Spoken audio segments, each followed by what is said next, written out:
Chapter 1. The Beginning of Darkness. Section 1. Mysterious Beginning.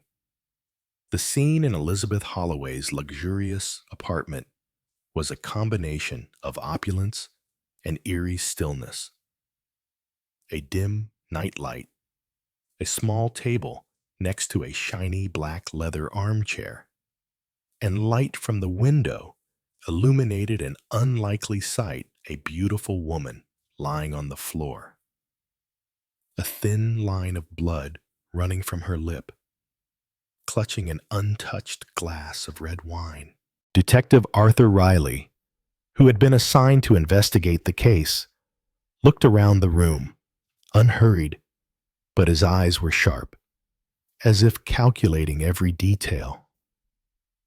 His fingers lightly traced the blood on the floor, examining every trace, every small detail that others might have missed. Something seemed wrong. Even though the crime scene had initially looked like a simple suicide: a fallen chair, a partially broken wine glass, and a small table beside it. Still, Riley couldn't help but wonder, why hadn't the glass shattered completely? And why weren't there fingerprints on the glass, even though it was clearly where she'd held it? The questions began to swirl in his head.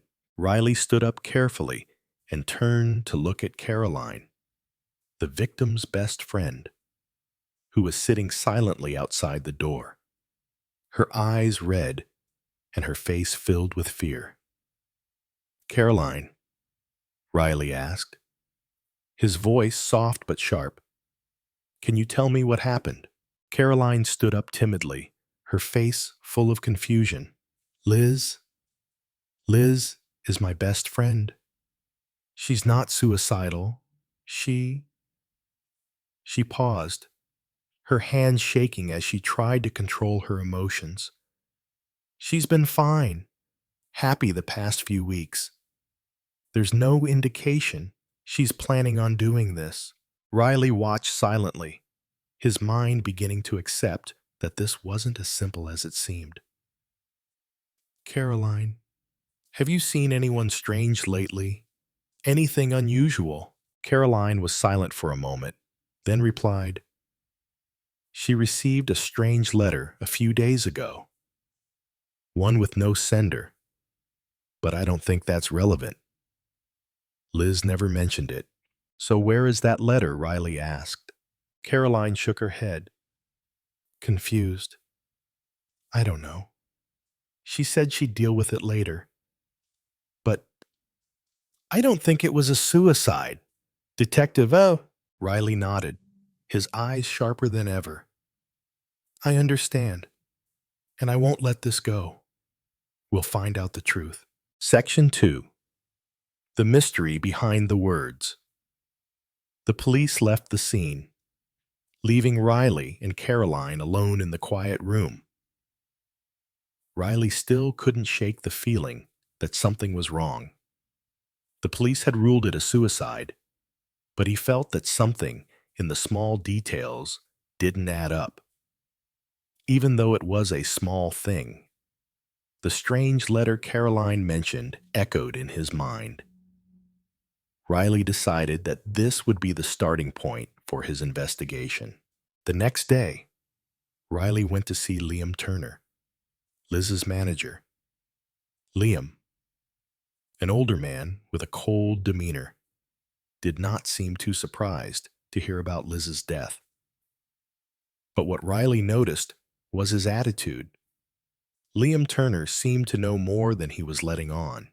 "Have you noticed anything strange about Liz these past few days?" Riley asked. Liam paused for a moment, then replied, "She's very private, detective. But I've noticed lately that she seems worried about a few things. Not about work, but about people around her. Liz has some pretty complicated relationships." Riley frowned. Complicated relationship. Could it be someone from her past? Not sure. Liam replied, his eyes avoiding Riley. She doesn't talk about the past much. But there was one person, a man named Victor Marlowe, that I know she had contact with before I joined the firm. I don't know him for sure, but I think he had some influence on Liz. Section 3. Connecting Wires. Riley continues to investigate Victor Marlowe, a seemingly obscure figure in the business world. None of Liz's colleagues have much information about him, and it becomes difficult to track him down.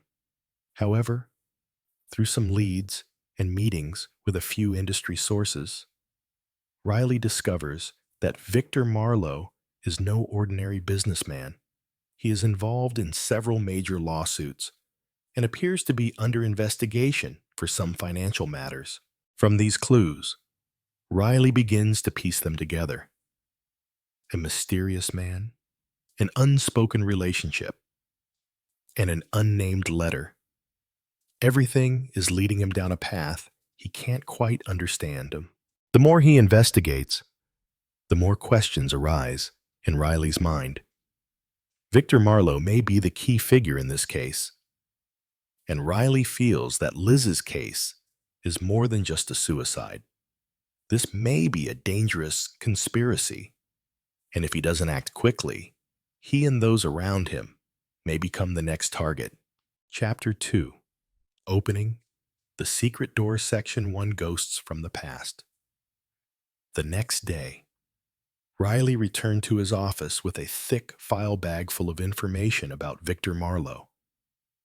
He began to analyze everything, trying to find the key points in Marlowe's relationships, especially his connection with Elizabeth Holloway.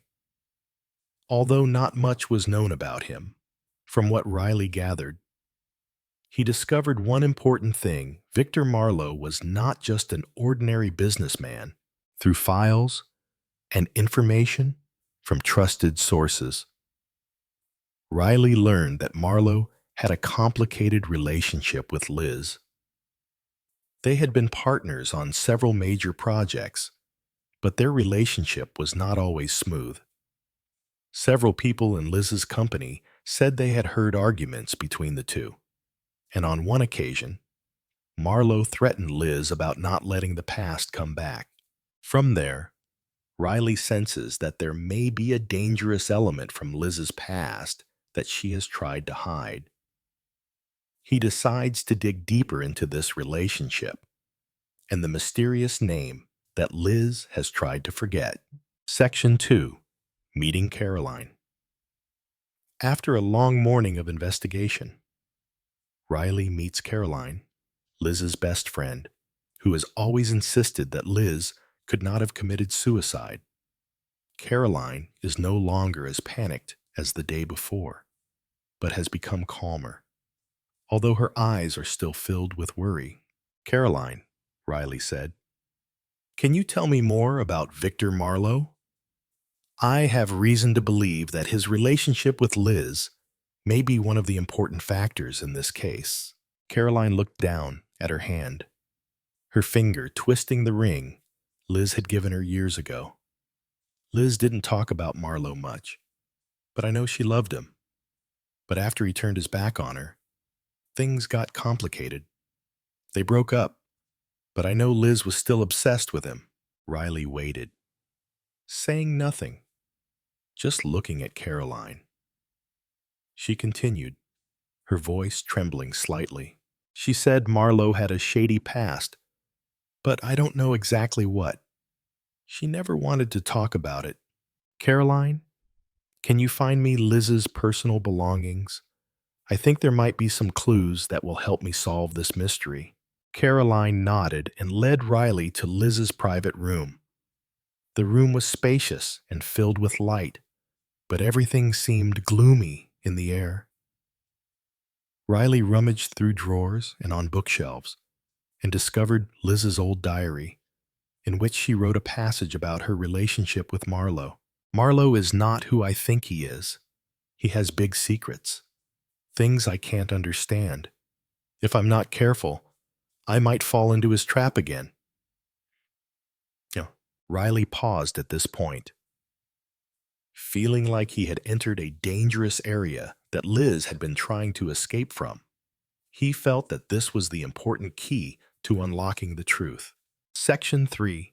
New Traces. Riley decides to continue investigating Marlowe.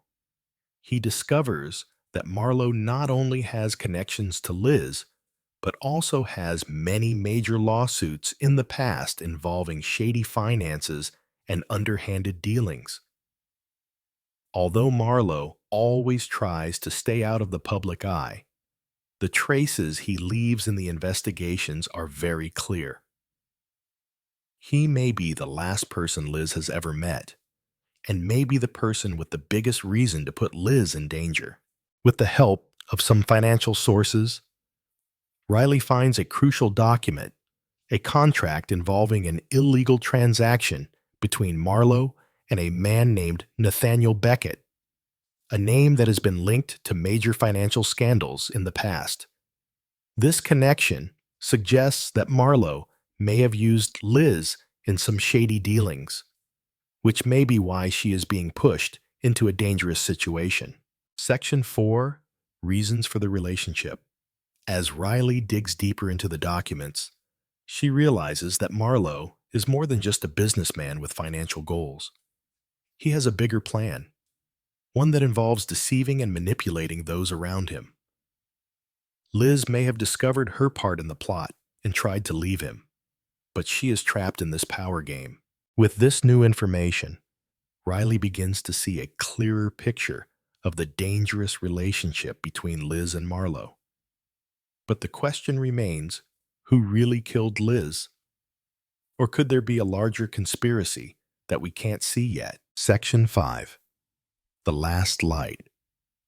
With the support of Caroline and her colleagues, Riley continues her investigation and begins to receive clearer clues. Finally, in a tense confrontation with Victor Marlowe, Riley forces him to admit part of the truth. Liz was killed, not because of a failed relationship, but because she discovered a large-scale financial conspiracy where Marlowe and others were trying to hide large sums of money and illegal transactions. Liz was targeted because she could not stay silent. Chapter 3.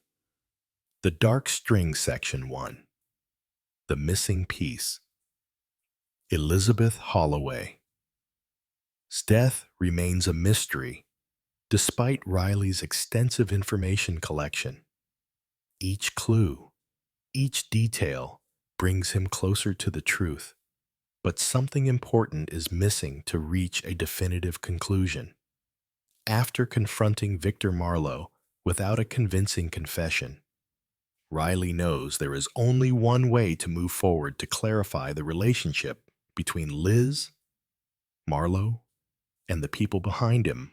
Everything seems to point to Nathaniel Beckett, who Riley has just discovered is linked to Marlowe in questionable financial dealings.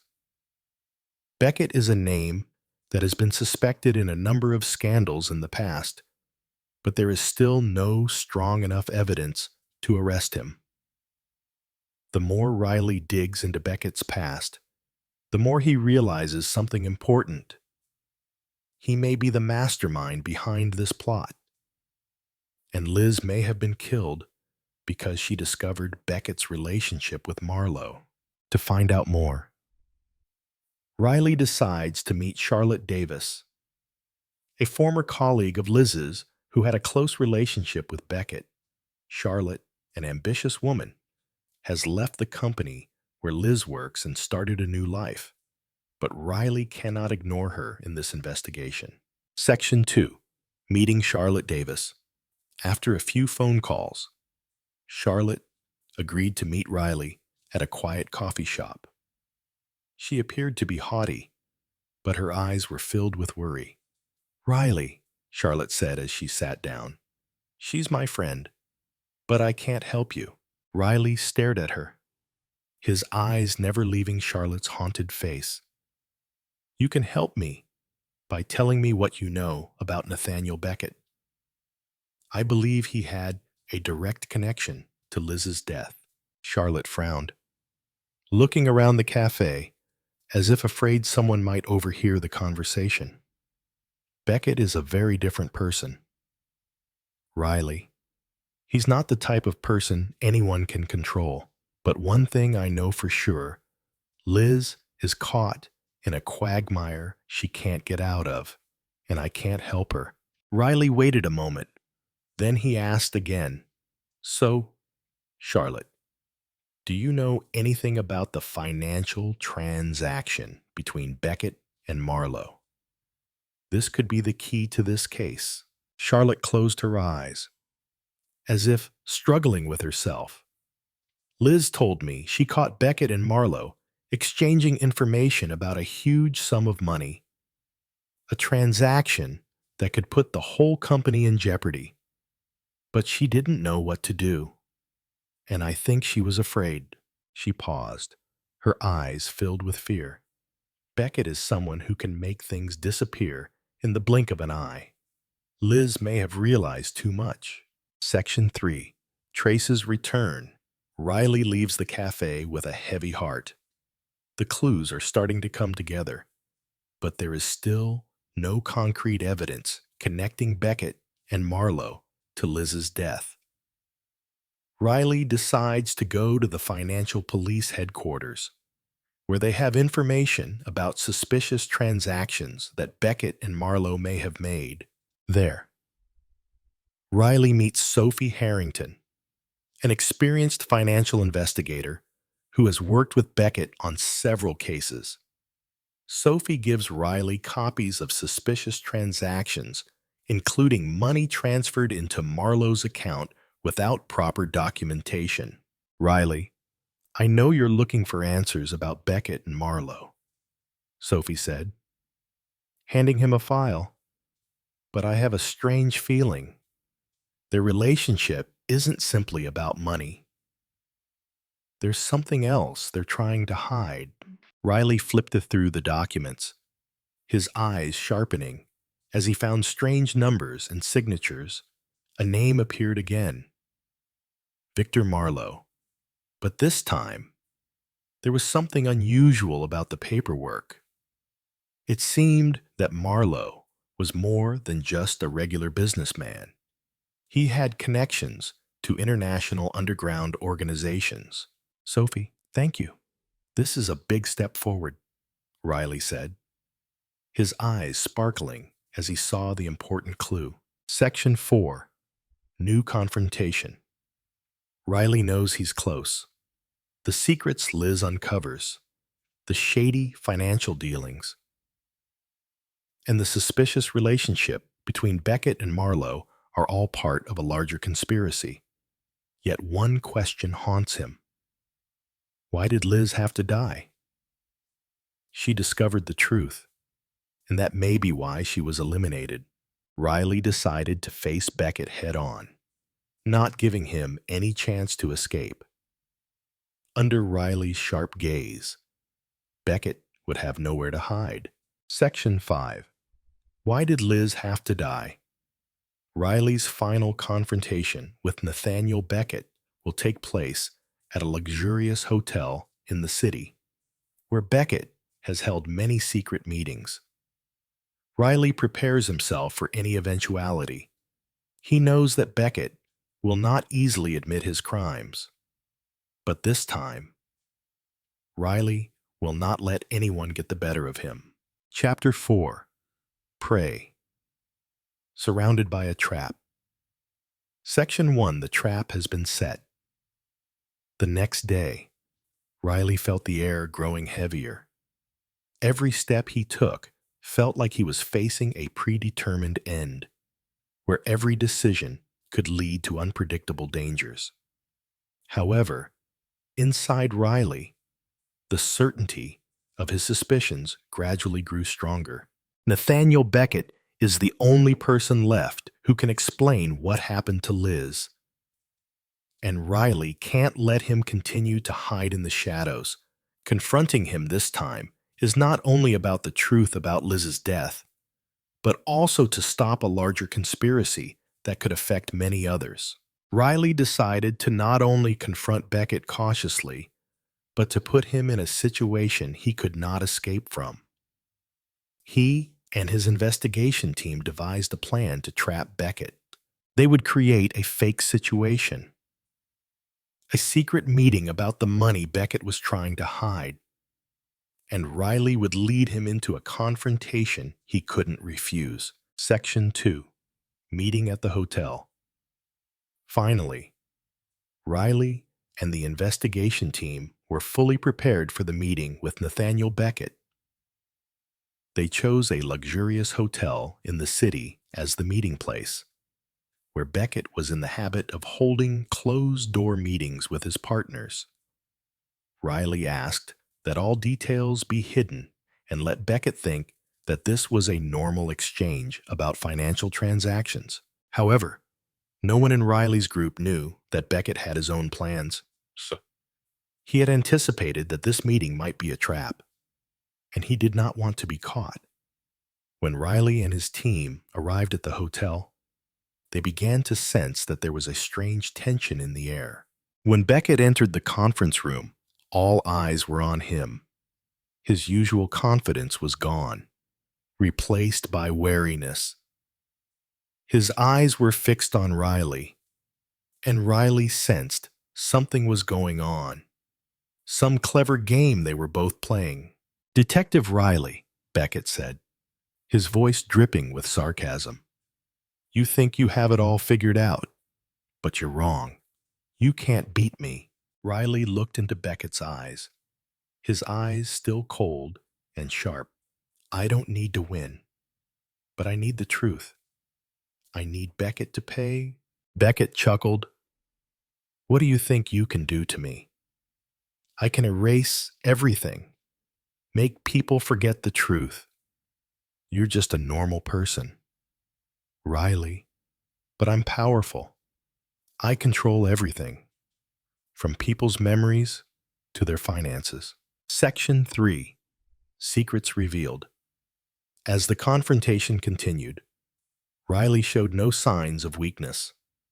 Every question, every word he said made Riley feel like he was in turmoil.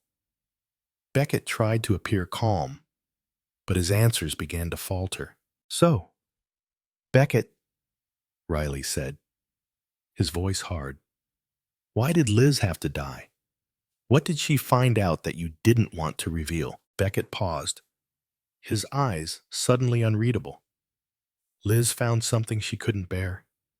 She discovered a power greater than me, but I can't let her live. She would destroy everything." He continued in a tone that was almost like he was confiding a secret. "I didn't kill Liz, but I knew this would happen. There's a bigger organization, Riley, and I'm just a pawn in their game." Riley felt a jolt. A larger organization. Who is behind all this? Beckett didn't answer immediately. For a brief moment, he seemed to be thinking deeply. "You'll never know," he whispered. "But I can tell you one thing. They've got it all under control." Section 4. The game comes to an end. Suddenly, there was a loud noise, and Beckett broke into a run. Riley realized immediately that this meeting was not simply a confrontation. Beckett had been backed into a corner, and now he was doing everything he could to escape the trap Riley had created. However, Riley had prepared everything too well. As Beckett tried to leave the room, Riley's team blocked all exits. There was nowhere for him to run, and Riley was getting closer. He was caught.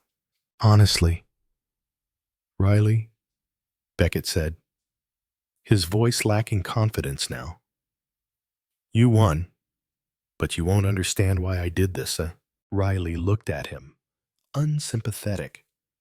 "I don't need to understand your reasons. Beckett, just make you pay for what you did." Section 5. The Final Piece. As Beckett was escorted out of the room, Riley couldn't stop thinking about what he had said. What was the larger organization, the more powerful force who was behind all of this? Riley doesn't just solve Liz's death.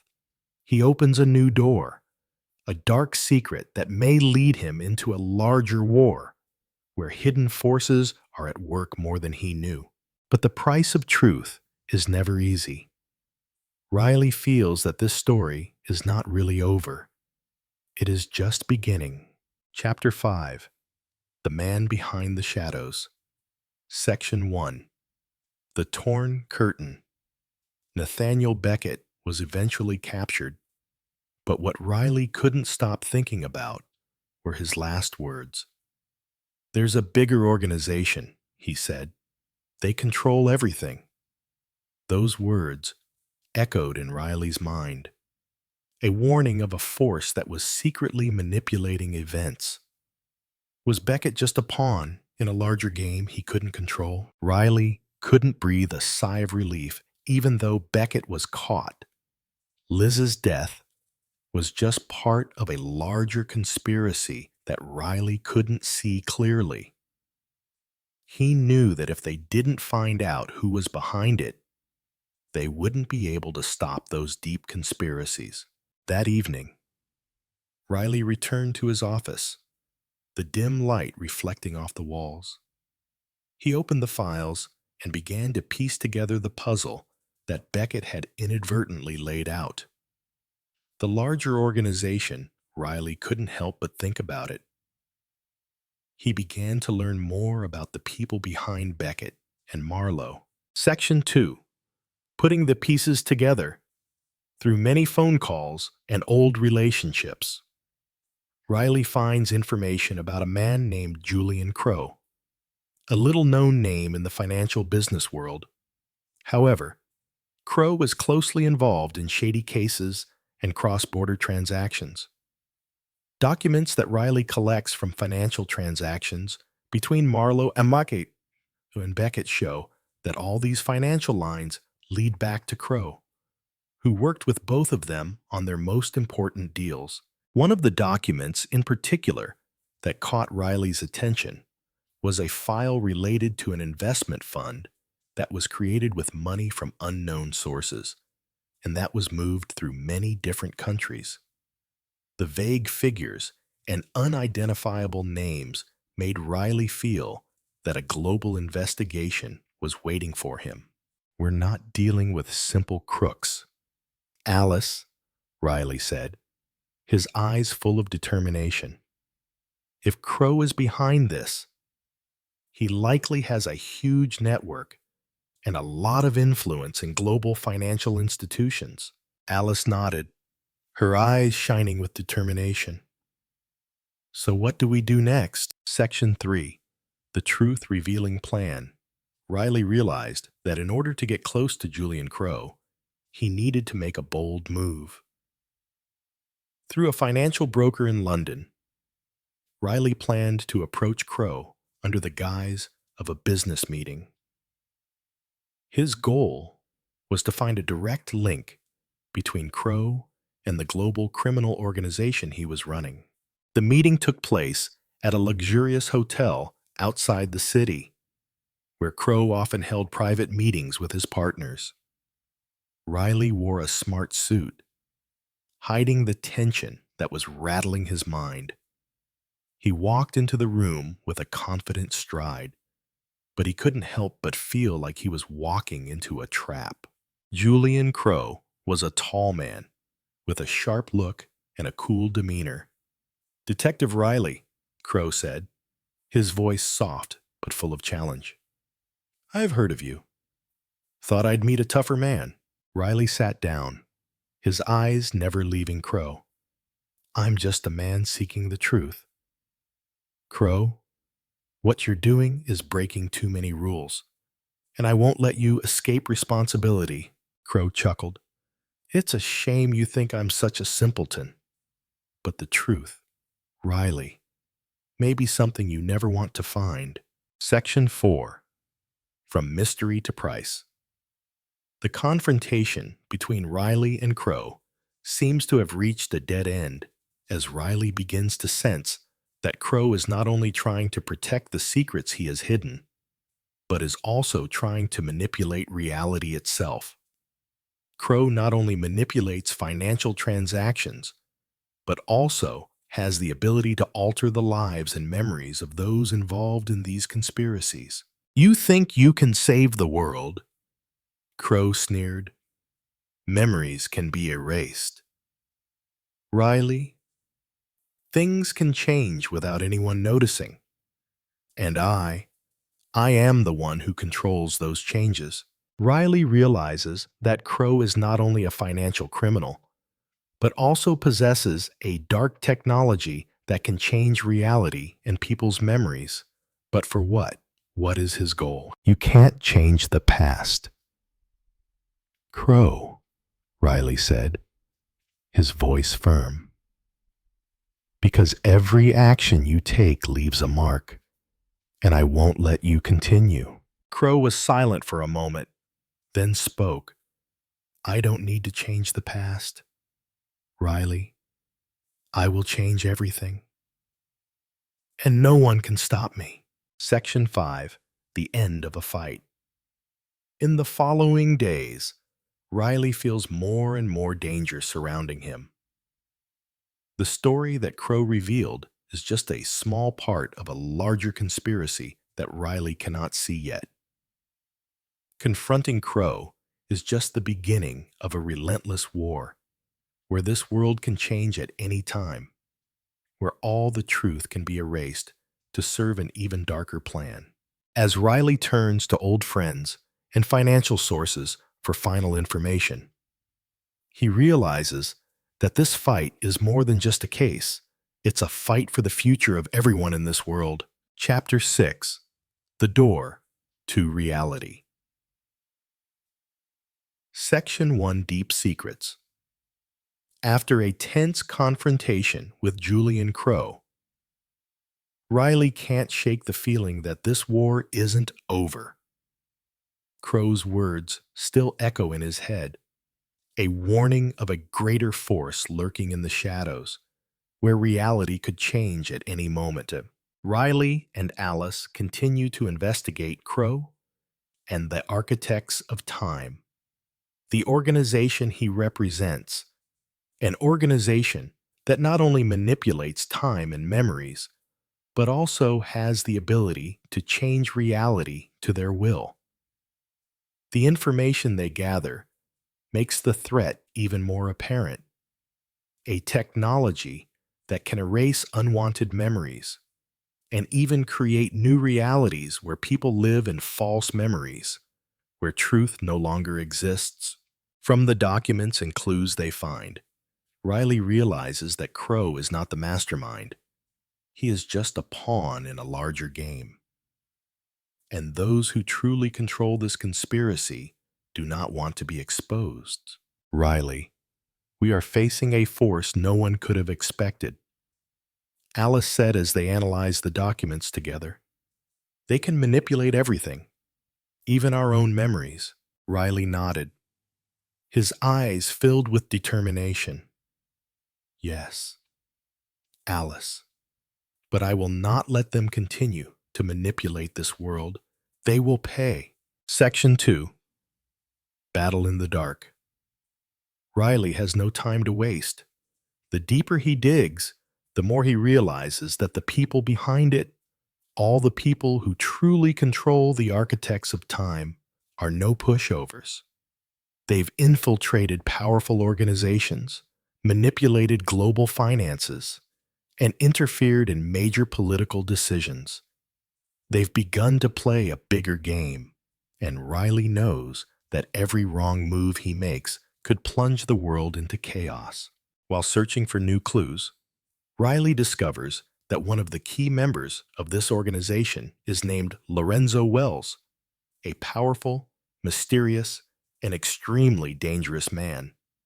Wells is the head of an international financial corporation, but the confidential files that Riley accesses show that he is not only a smart investor, but also one of the founders of the Architects of Time. Wells is the man we have to deal with. Riley told Alice, "He has more than money. He has the power to manipulate. He is the man who can change not only the truth, but the fate of the world." Section 3. Final Resolution Plan. Riley knew that in order to deal with Lorenzo Wells, he needed hard evidence. Evidence that would bring everything to light and stop the plot that Wells and his group were carrying out. He planned to approach Wells through a fake meeting where they would discuss financial transactions together.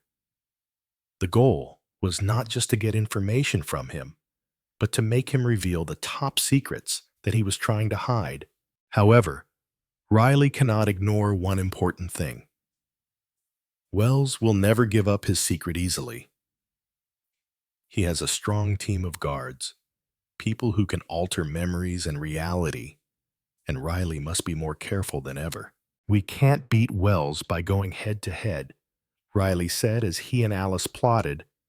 "We need to convince him that we're part of his game too. We'll have to play by his rules." Section 4. The Encounter with Wells. The day finally arrived when Riley and Alice were scheduled to meet Wells. They met at a luxurious mansion outside London where Wells often held private meetings with his financial partners. Although the mansion looked ordinary, the inside was vast, quiet, and filled with power. Wells greeted Riley and Alice with confidence. "Detective Riley and Alice, I've heard a lot about you. You're a determined person, and I respect that," Wells said, his voice cold but full of mockery. Riley did not respond immediately, but his eyes were sharp and did not leave Wells. "We know what you are doing. Wells, we know you and your group have manipulated not only finances, but this very reality." Wells laughed, his eyes flashing with smugness. "Detective Riley, you don't understand. This reality is only temporary. We will create a new reality where everything will be perfect. A world with no mistakes, no suffering, where everything can be controlled." "But what does that mean?" Alice asked, her eyes filled with concern.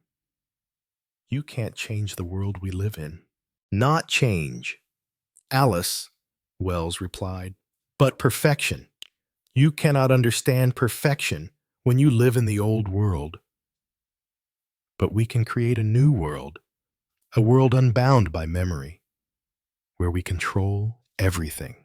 Section 5. The Presence of the Future. The confrontation between Riley, Alice, and Wells continues to be tense. But Riley has a trick up his sleeve to snap Wells out of his complacency. He opens a laptop, displaying a video of one of the Architects of Time as experiments that they have collected from secret files. The video shows a group of people having their memories manipulated, living in fake worlds without their knowledge. "Wells," Riley said, his voice cold, "this is the truth you are creating. These people will live in a false reality where their memories are erased, and all they know is a lie you created." Wells looked surprised, but he did not panic. "So, you think you can stop us? You think you can stop the future?" Riley didn't answer, but his eyes were determined. "No, Wells, you can't change the future, because the future is ours, and we won't let you change it." Chapter 7. Just one step from the border. Section 1. The Last Time. The encounter with Julian Crowe lifts the veil on a dark truth that Riley can't stop thinking about. What he reveals is not just financial manipulation, but also interference with reality. profound changes that Riley never imagined. The architects of time are not simply a group of event manipulators. They are people with the ability to master time, memory, and reality. Riley couldn't let things continue this way. He had a pretty good grasp of what Crow and the organization were capable of, but he knew that one wrong decision would lead to unimaginable consequences. Despite Crow's final, defiant warning, Riley refuses to back down. He knows that if he doesn't act now, there will be no one left to protect the world from the changes the architects of time seek to make.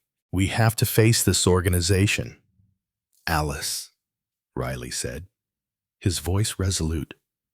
"There is no turning back." Alice nodded. "Are you ready? We can't stop, can we?" "Yes," Riley replied. "Not just for Liz, but for our future. I won't let them change things, oh." Section 2. The doors open.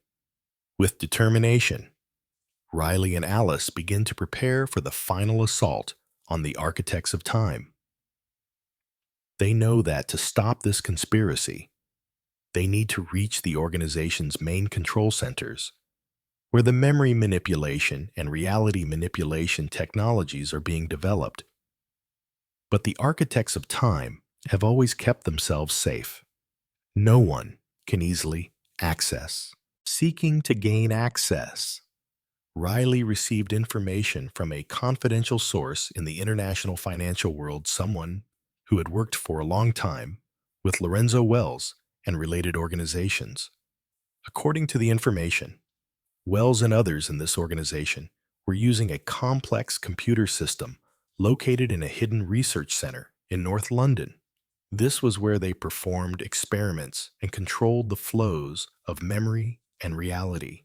But what worried Riley was that Crow and Wells both knew he was approaching the center, which meant that if Riley didn't act quickly, everything he had done might be for nothing. Section 3. Entering the monster territory.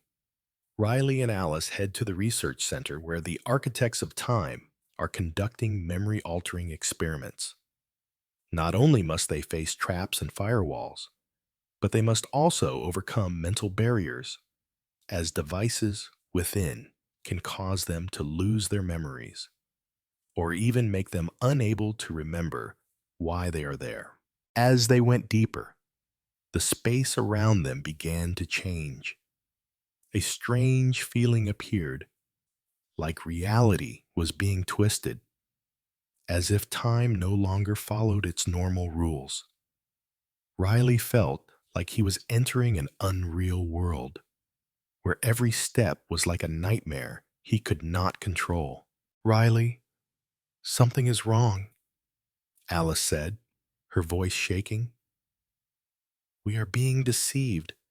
This is not the world we thought it was." Riley nodded, his eyes still sharp, but also filled with worry. "Be careful. They can change our memories. Alice, everything can be erased in the blink of an eye." Just as Riley said. As they approached the research center, a large door opened before them. A space filled with giant machinery, with screens displaying the flow of memories and time charts in operation. This center is the brain of the entire organization. All data about the past, present, and future is stored here, and a memory control technology can manipulate everything in reality. What's more terrifying is that when Riley enters the control room, he finds many people living in a virtual reality, completely unaware that they are being controlled. Section 4. The Price of Truth. As Riley and Alice approached the control center, Lorenzo Wells appeared. He stood before them, his eyes shining with arrogance. "I knew you would come. You think you can stop me. You think you can undo what I have created." "We don't just want to stop you," Riley said. his eyes full of determination. We will protect this reality. You can't control everything. These people, these memories, they're ours, not yours. Wells does not respond, but he approaches a control panel. When he presses a button, a bright light appears, and a loud noise fills the room. A mental battle ensues as Riley and Alice attempt to stop Wells and the architects of time from further manipulating reality. Section 5. The Decisive Battle. The confrontation between Riley, Alice, and Lorenzo Wells is not only a physical battle, but also a battle of memory and existence. When Riley realizes that Wells has altered his own memories and turned others into machines in his game, he is determined to not give these forces the chance to remake reality to their will. "We won't let you change things," Riley said. "If you try to manipulate this world, we will stop you." Alice empowers Riley by canceling a powerful control system, causing the memories of those in the research center to begin returning to normal. Wells panics, realizing that he has lost control. Chapter 8. The Final Confrontation. Section 1. The Awakening of Reality. The large room was filled with screens and strange machines, the light from the screens reflecting off Riley and Alice's faces, creating a cold feeling. Lorenzo Wells stood there, his hand still holding the remote, his eyes filled with anger as he watched everything fall apart. What he had worked so hard to build was falling apart before his eyes. And now, everything was spiraling out of control. Alice raised her head, her eyes determined as she looked at Wells. "You are wrong," she said, her voice full of defiance. "What you have built cannot last forever. We will take this world back from you." Wells smiled bitterly, but there was skepticism in it. "You think you can save the world? You can stop me. You can't stop what's been created." Riley took a step forward, his eyes cold. "Don't underestimate us. You can't control everything. This world belongs to those with memories and freedom, not people like you." Riley's words echoed in the vast space, making Wells begin to feel the tension. He pressed a button on the console, and the screens began to flash, displaying messages about the memory control systems. At this point, Riley realized that Wells had used parallel reality technology, where all human memories and experiences could be altered instantly, creating fake realities that no one would notice. "This is the end of you, Wells," Riley said, his eyes full of determination. "We will not let you create a false world." Alice did not hesitate. She quickly removed a security lock on the central control panel. The memory system began to be disabled, and the people in the room gradually regained their true consciousness and memories. The whole room began to light up with bright flashes of light, signaling the collapse of the system that Wells had built. Section 2. Memories Back. As the main system of the Architects of Time begins to collapse, Wells screams in anger, his eyes bloodshot. "No, you can't destroy it. You don't understand. This is the future of humanity." Riley, however, was unmoved. He walked towards Wells, whose hands were trying to press the controls, but everything seemed to be falling into chaos. The screens continued to flicker, as if a part of reality was being torn away from the people present. Riley could feel the change in space and time, where the memory streams were gradually being erased. and replaced with false memories. Alice ran to one of the sub-consoles, restoring the last of the data, but it was too late.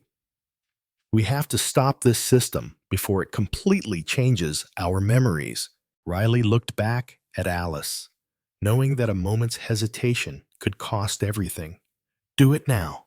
Alice, I'll hold Wells. Wells panicked. You can't do this. Riley, I'm going to change everything. No one can stop me. But Riley did not back down. He approached Wells, quickly disabling part of the control panel, causing the memory systems to slowly but surely stop. Section 3, a change.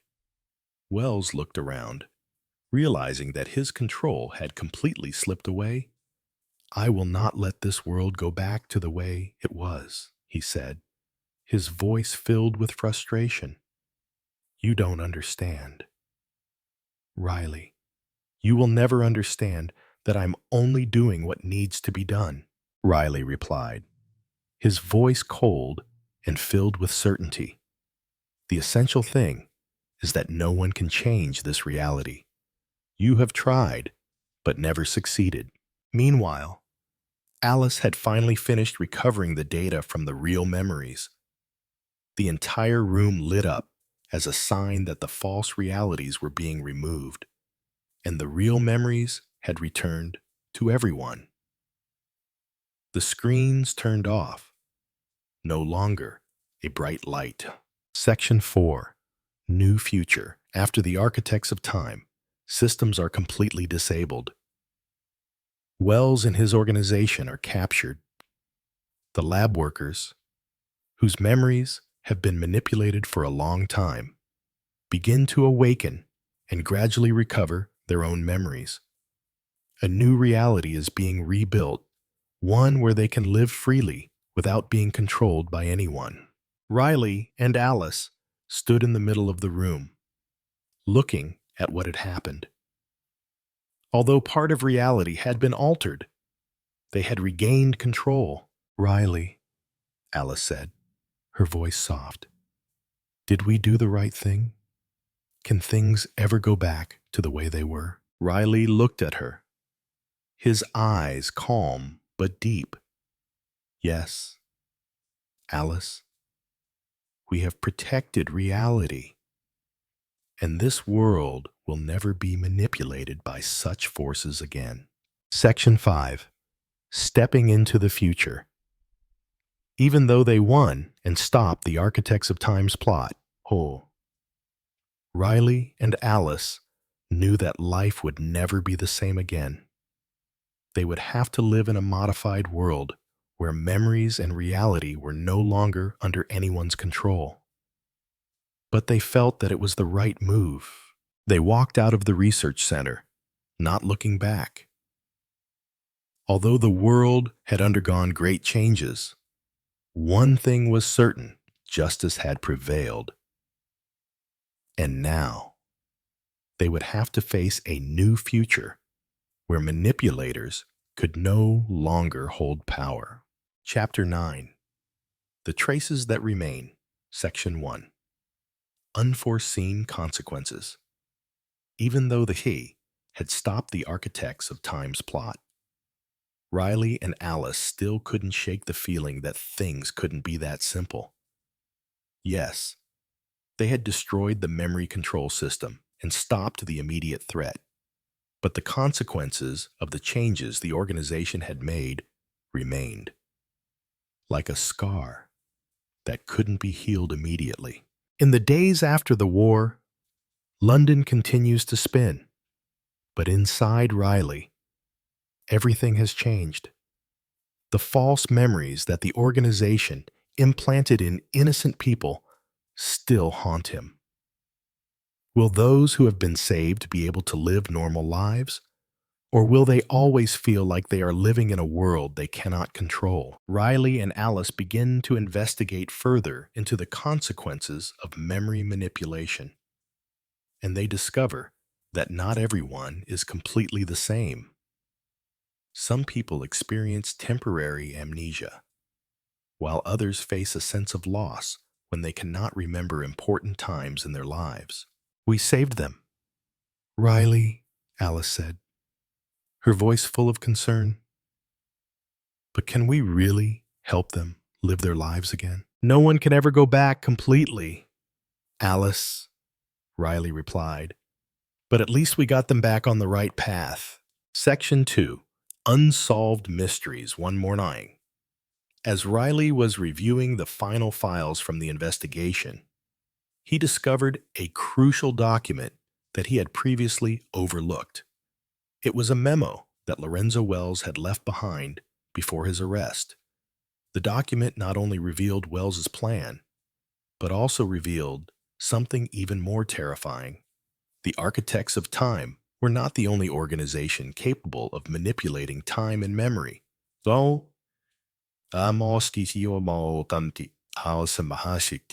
One sentence in the document made Riley pause. If you can stop us, what about the other organizations? Organizations that are more powerful than us. They won't let you destroy everything so easily. Riley looked at Alice, confusion slowly appearing in his eyes. Alice, we've only beaten part of this story. If these organizations aren't just the first ones, then we're facing an even bigger war. Alice nodded, her eyes shining with determination. Then we must find these organizations before it's too late. Section 3. Those who lurk in the shadows. With renewed determination, Riley and Alice begin an investigation across major cities around the world, searching for traces of other organizations that may be connected to the Architects of Time. They travel from Paris to New York, from Moscow to Tokyo, following financial trails and underworld connections.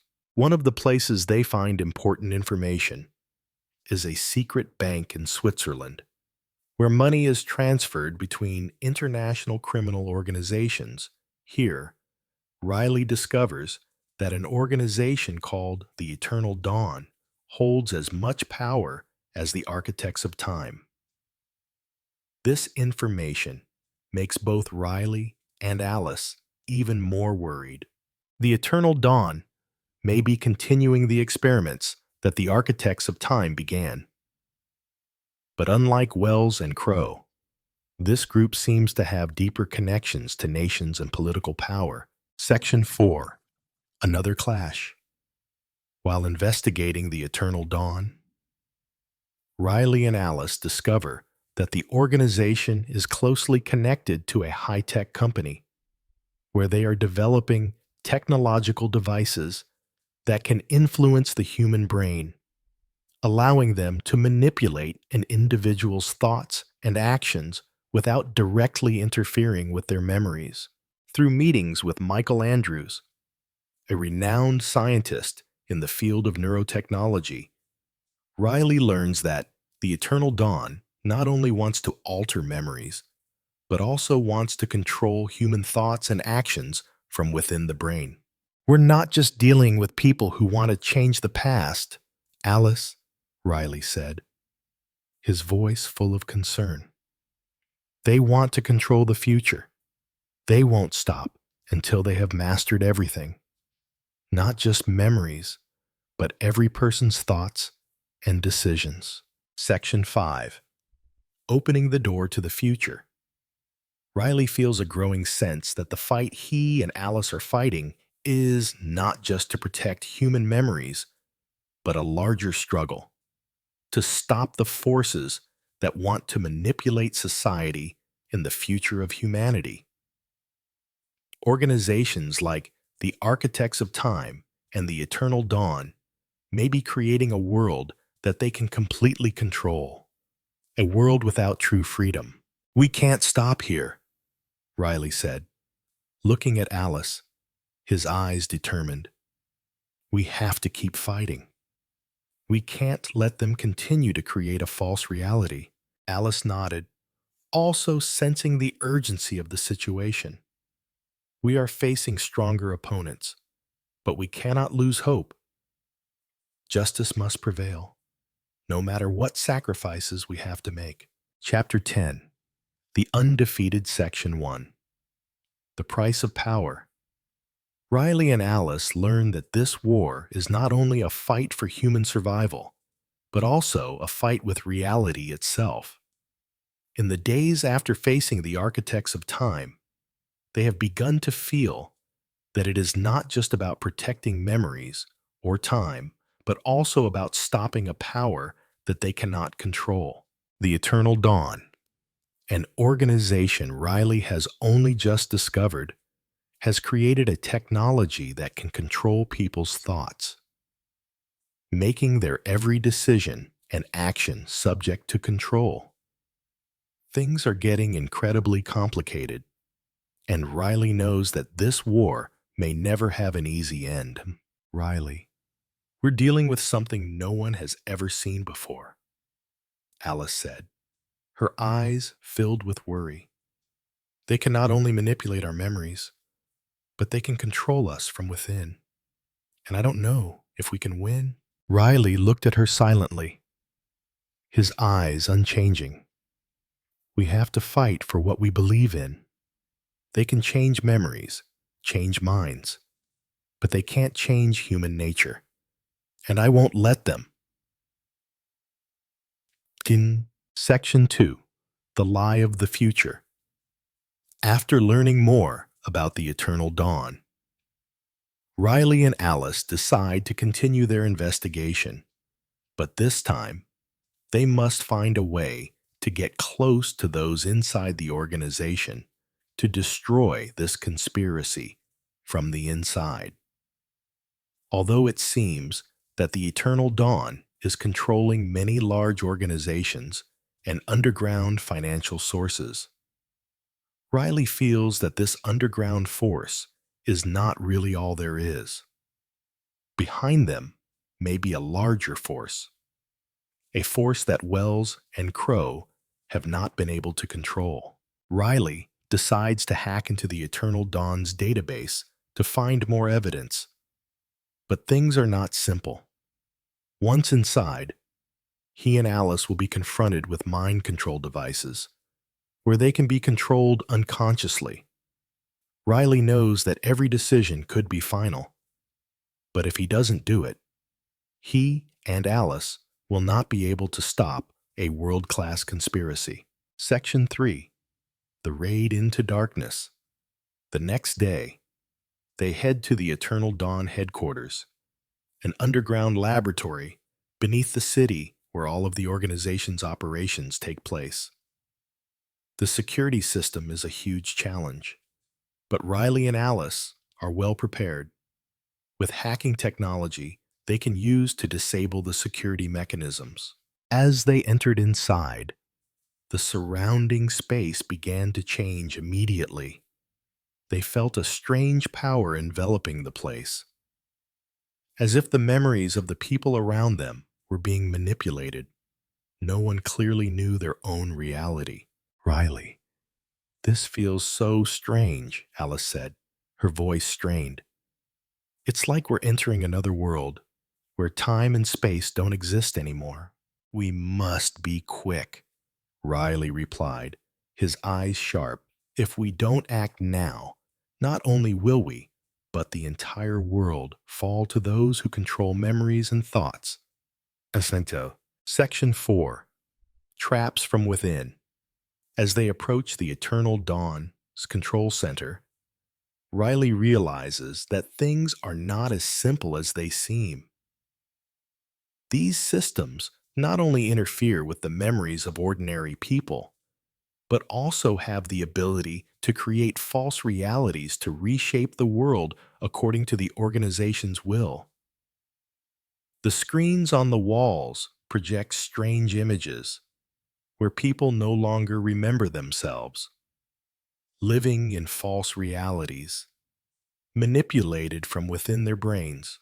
A loud sound rings out from the main console, and Riley realizes that the Eternal Dawn is preparing to launch its grand plan, a global memory revolution. where everyone will live in a controlled world where they no longer have free choice. We can't let this happen, Alice said, her eyes full of determination. The price of freedom cannot be paid this way. Riley nodded, walking over to the control panel, attempting to disable the system. However, just as he was about to succeed, a large door swung open, and a group of the Eternal Dawn guards stormed in. "Run," Riley screamed. But Alice had already pressed the system kill button. The screen went black, and the control systems began to collapse. Section 5. Race against time. As the system collapsed, Wells emerged from the shadows, his eyes blazing with anger.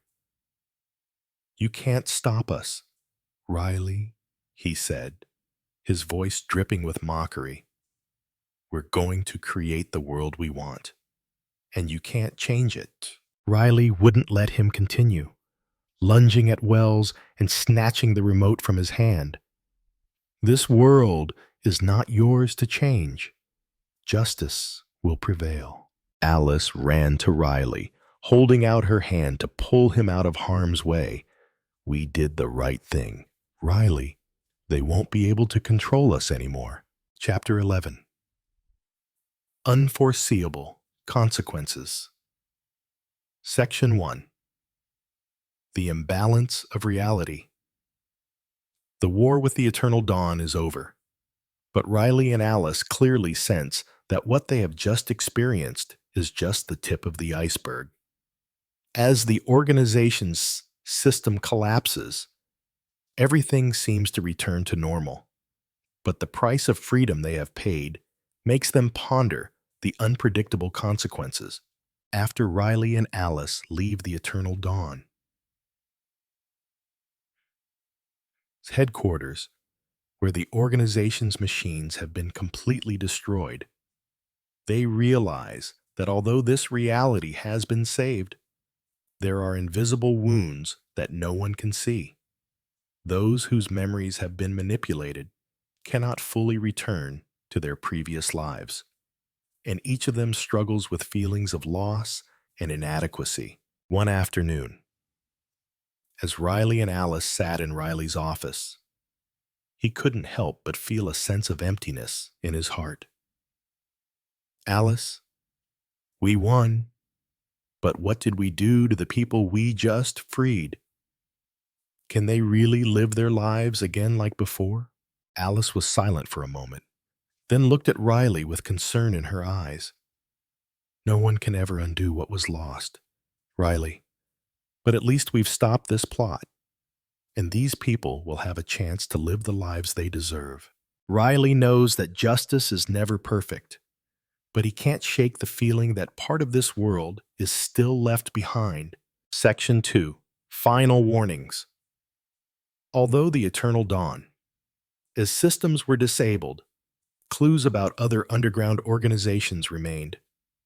Lorenzo Wells, the head of this organization, was arrested, but before he was imprisoned, he left behind warnings that Riley could not forget. "It's just one step in a bigger game, Riley," Wells said, before being taken away. "You may have defeated me, but I'm not the only one, and the other organizations will never forgive you. This reality will never be stable. You've only seen a fragment of this world. You don't understand. This game started a long time ago." These words haunt Riley and Alice. Is the Eternal Dawn really just part of a larger conspiracy? If so, they are facing hidden forces that even Riley and Alice cannot fully imagine. Section 3. New Investigation. Unable to ignore Wells. Warnings. Riley decides to return to his investigation. He cannot let the Eternal Dawn be a single organization, nor can he forget the global relationships that Wells and others have built in the shadows. One day, Riley receives a call from Sophie Harrington. a former colleague of his in financial investigations. Riley, I have some important information for you. I found some documents related to the international connections that the Eternal Dawn has, but I can't do this alone. Riley has no choice but to reunite with Sophie. He knows that to fully solve this conspiracy, they will have to investigate globally and access the underground networks that the organization has planted deep into countries and economies. Section 4. Hidden Truth. Through the documents and clues, Sophie finds Riley and Alice discover that the Eternal Dawn has been collaborating with major governments and corporations. This organization is not simply a criminal group, but a power network that is deeply rooted in global policies and economies. They can manipulate politics, control finances, and even change major decisions in society. This makes Riley even more worried. The Eternal Dawn may have controlled countries and economies for a long time, and they may be preparing a world restructuring. The plans that Riley and Alice have destroyed may just be the first step in a larger game. Riley and Alice begin to dig deeper into the corporations and political organizations they suspect are involved. But every time they pull a thread, other forces are behind the scenes blocking them, even orchestrating events to erase their tracks. Section 5. A New World Awaits. Riley discovers that justice is not always achieved the way he thought it would be. Despite stopping one conspiracy, what the Eternal Dawn and other organizations can do to this world is still a big question.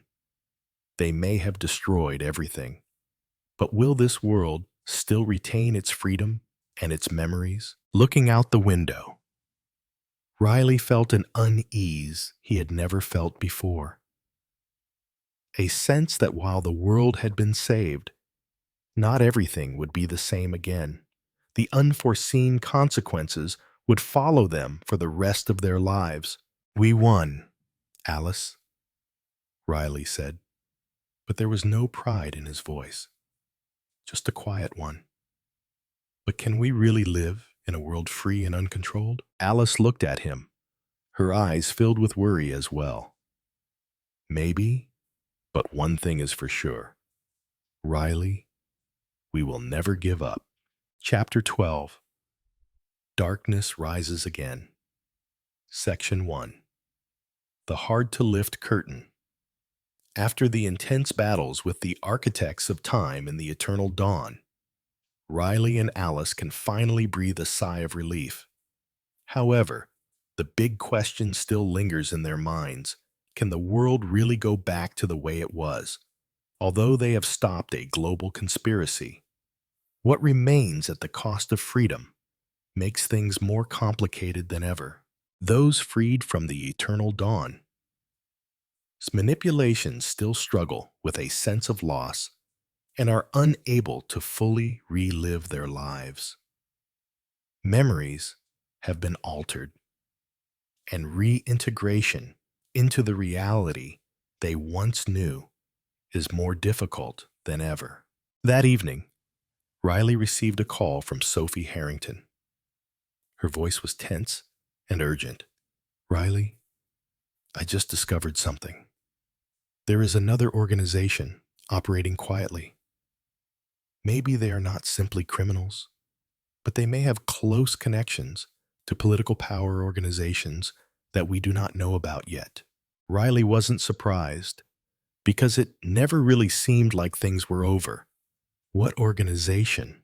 Sophie, the true veil. Sophie replied, her voice low. "I've only heard the name in the documents I found, but it's been linked to a lot of politicians, big corporations, and possibly the people behind organizations like the Eternal Dawn." Sophie's words sent a chill through Riley. "Okay, Sophie, I'll go there with Alice right away. But we need to be careful. This could be a race against time. Section 2. The threat is not over yet. Riley and Alice prepare to take immediate action. However, as they begin to investigate the true veil further, things become more complicated and unpredictable. The true veil is not an ordinary criminal organization. It is a secret network of power that Riley has never had direct access to. Sophie further reveals that the true veil has been secretly manipulating the decisions of nations and global finances. Their connections to multinational corporations are disrupting economies and creating chaos in governments. This means that the true veil is causing major disruptions and may be developing a worse plot. One night, when Riley and Alice arrived at a deserted neighborhood in London, they noticed a car following them. This made them feel more worried about their safety. They needed to get to a safe place to continue their investigation without being detected. Oh, we can't stop, Riley, Alice said, her eyes filled with determination. If the true veil is a force more powerful than anything we've faced, we'll have to fight harder. Riley nodded, saying nothing more. He knew that this would be the biggest confrontation they had ever faced. Section 3. The Dark Leader. To deal with the true veil. Riley and Alice approach someone who may know about the organization. James Carlyle, a former international intelligence officer with ties to underground organizations at home and abroad. He is the only survivor after the organization wiped out everyone who knew too much about them. James, a thin and quiet man, agrees to help Riley and Alice. But on one condition: you must understand that once you enter this war, you will not be able to come back. James warns them. Riley and Alice do not hesitate. They have faced too much danger to back down now. James provides them with classified documents about the true veil. The scary thing is, they not only control digitally, but also interfere in political decisions through manipulation of public opinion and even create wars for power. Section 4. The Last Spirit. As they begin to learn about the true veil, Riley and Alice discover that the group may be manipulating politicians, military leaders, and heads of international companies. They don't just want power, but their goal is to control everything, from economics to political power. And more importantly, they want to control reality itself. Late one night, Riley received a call from Sophie. Riley, I just found out that a secret meeting of the True Veil will be taking place tomorrow morning at a secret location. Big plans will be decided there. This is our chance to expose everything. Riley immediately decides to act. Together with Alice and Sophie, they prepare to enter the meeting, with everything depending on it. One mistake could lead to disaster, but they have no choice but to confront the true veil. Section 5. Facing the Darkness. The final confrontation takes place in an isolated area, where Riley, Alice, and Sophie face the leaders of the true veil. But surprisingly, in this meeting, they not only find their enemies, but also face the truth about deeper conspiracies. The true veil is not simply an organization, but they are people who can change history. As Riley and Alice enter the conference room, they realize that this war is not just about the present world, but about the existence of the future. The true veil has created a system where they can control not only reality, but also time. Oh, we can't stop here, Riley, said Alice. If we don't stop now, the future will no longer be ours. Riley nodded, his eyes filled with determination.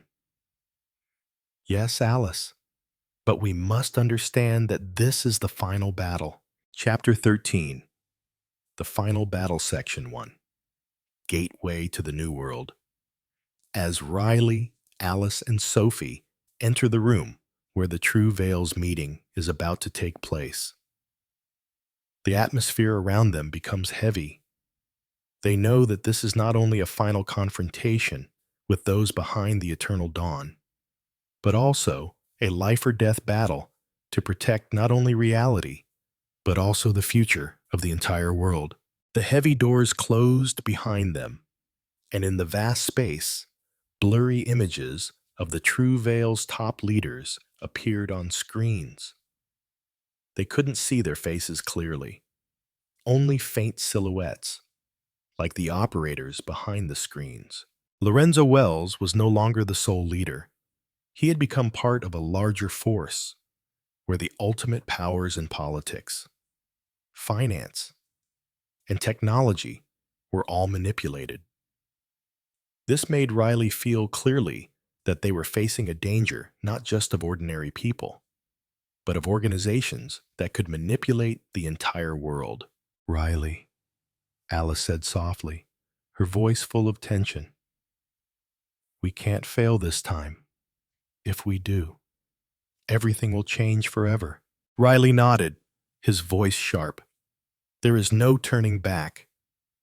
Alice, we have to stop these people before they complete their plan. Section 2, the terrible truth. As the meeting began, a twisted image of Lorenzo Wells appeared, his eyes gleaming with complacency. He was no longer the powerful one, but part of a larger machine. A system that could now control not only memories, but also manipulate the thoughts and decisions of each individual. Hello. Detective Riley? Alice? Wells's voice rang out, cold and defiant. You think you can stop us?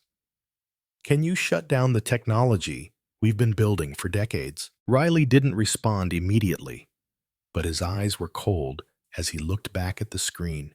No, Wells, we can't let you keep manipulating things. This world isn't yours to change at will. Wells chuckled. Do you understand? We don't just change memories. We change the future. Riley, we create a new world where everything will be perfect. No war, no suffering. A world where we control everything. No, Alice said, her voice firm. You can't control everyone. Everything you've built is a lie. Wells looked at them, his eyes flashing with anger. Lies, no, Alice. This is the truth you don't understand. A world where we can reprogram memories, control every action, is a perfect world where everything would be under control. Section 3, the final step. Riley knew that if they didn't act now, there would be no second chance to stop the True Veil. They needed to bring the system down completely. Alice and Riley decided to not only stop the memory manipulation technology, but also shut down the entire control system that the True Veil was using to create false realities. We have to act fast, Riley said. Things are falling into chaos. If they get away with it, there's no stopping them. Alice nodded. Let's do it. Okay. With determination and help from Sophie, they quickly reached the central control panel, where all the data streams of memories and reality are connected. The security walls that the True Veil has built are not easy to destroy, but Riley has prepared the tools to disable them. As Riley and Alice begin to disable the network, sudden noises come from the security devices. Wells' bodyguards begin to rush in, but Riley has seen this coming. He and Alice prepare for one final attack. Section 4. The Price of Freedom. The attack between Riley, Alice, and Wells' bodyguards is dramatic. Gunshots ring out, and brief battles take place in the vast control room. Although the two fight fiercely, they are unable to stop the devices from activating and creating reality-altering effects. However, in the decisive moment, Alice succeeded in shutting down a major control network. Screens began to flicker, and devices beeped in failure. The memory and time manipulation system was completely disabled. The true veil and its ambitions were officially crushed. Wells roared in anger, but there was nothing he could do. "You won't get away," he said. His eyes filled with anger. "We'll be back. You can't stop us forever." Riley approached Wells, his eyes determined. "This world is not yours to change. You have failed." Section 5. A New Future. As the true veil system collapses, all memories and manipulated realities are restored. However, Riley and Alice know that the consequences of this war will be long-lasting. A new world is being rebuilt. But whether each person can return to their previous lives is still an unanswered question. Alice looked at Riley, her eyes soft but thoughtful. "Can we live in a world where we actually control our reality?" Riley looked back at her, his eyes shining with determination. "We will protect this world. We have won, and we will always protect freedom." And then they turned and walked out toward a new future where they had defended freedom and truth, even though the road ahead was still full of challenges. Chapter 14. The Darkness Still Lurks. Section 1. Traces that never disappear. Although Riley and Alice have destroyed the true veil, the price of this victory is not easily forgotten. Reality has been protected, but the traces the organization left on society are still evident. Those who lived in the false reality continue to face consequences they cannot control. Memories erased, emotions and relationships manipulated, all have left deep psychological wounds that are not easy to heal. Riley couldn't stop thinking about it. He knew that justice had won. But that victory wasn't a perfect ending. Not all of those who were saved could return to normal life. They had lived in a world of lies for too long. And now, they were faced with a reality they couldn't fully recognize. Riley sat in his office, looking out the window, his eyes deep. Alice walked in, her eyes filled with worry, but also determination. "We saved the world, Riley, but can the world save itself?" Riley didn't answer immediately, just silently observed the scenery outside. "Freedom is not cheap, Alice, but we did what was necessary." Alice nodded, her eyes sparkling with determination. "Then we must continue. These organizations do not stop here, and we need to prepare for what is to come." Section 2. The Man Behind the Shadows. Riley and Alice decide to continue investigating the true veil and what other organizations may be lurking in the shadows. Despite defeating the true veil, they cannot shake the feeling that there is a greater force controlling everything from behind the scenes. A force that neither Riley nor Alice can yet grasp. Further investigations lead them to an organization called the Black Hand, a shadowy organization that Riley has never heard of before. The Black Hand is said to have close ties to governments and major corporations around the world. They not only manipulate finances, but also control important political decisions, just like the True Veil did. Riley receives information from a trusted source in the financial world that the Black Hand is preparing for a global restructuring this time, not through memory manipulation, but through control of the global financial system. This will leave those in their hands with no way to resist. Section 3. Pawns on the chessboard. Together with Sophie Harrington, a longtime companion in this war, Riley and Alice begin to investigate the Black Hand more deeply. They discover that the Black Hand does not operate alone. They have extensive connections with major countries and financial companies, thereby controlling the financial flows and political decisions of countries. But Riley learns that the Black Hand is only part of a larger plan, a plan to control the entire world, to create a reality that they can completely manipulate. As Riley uncovers evidence of the Black Hand's links to international financial institutions and secret meetings of political leaders, he and Alice begin to realize that the people behind these organizations not only want to manipulate reality, but also want to erase human freedom. They want to create a world in which everything is controlled, with no room for freedom and personal choice. Riley knew that if he didn't act now, the Black Hand would carry out his plan. We can't wait any longer, Alice. If we don't stop now, this world will be changed forever. Section 4. Clash with the enemy. With the information they have gathered, Riley and Alice begin to approach the Black Hand.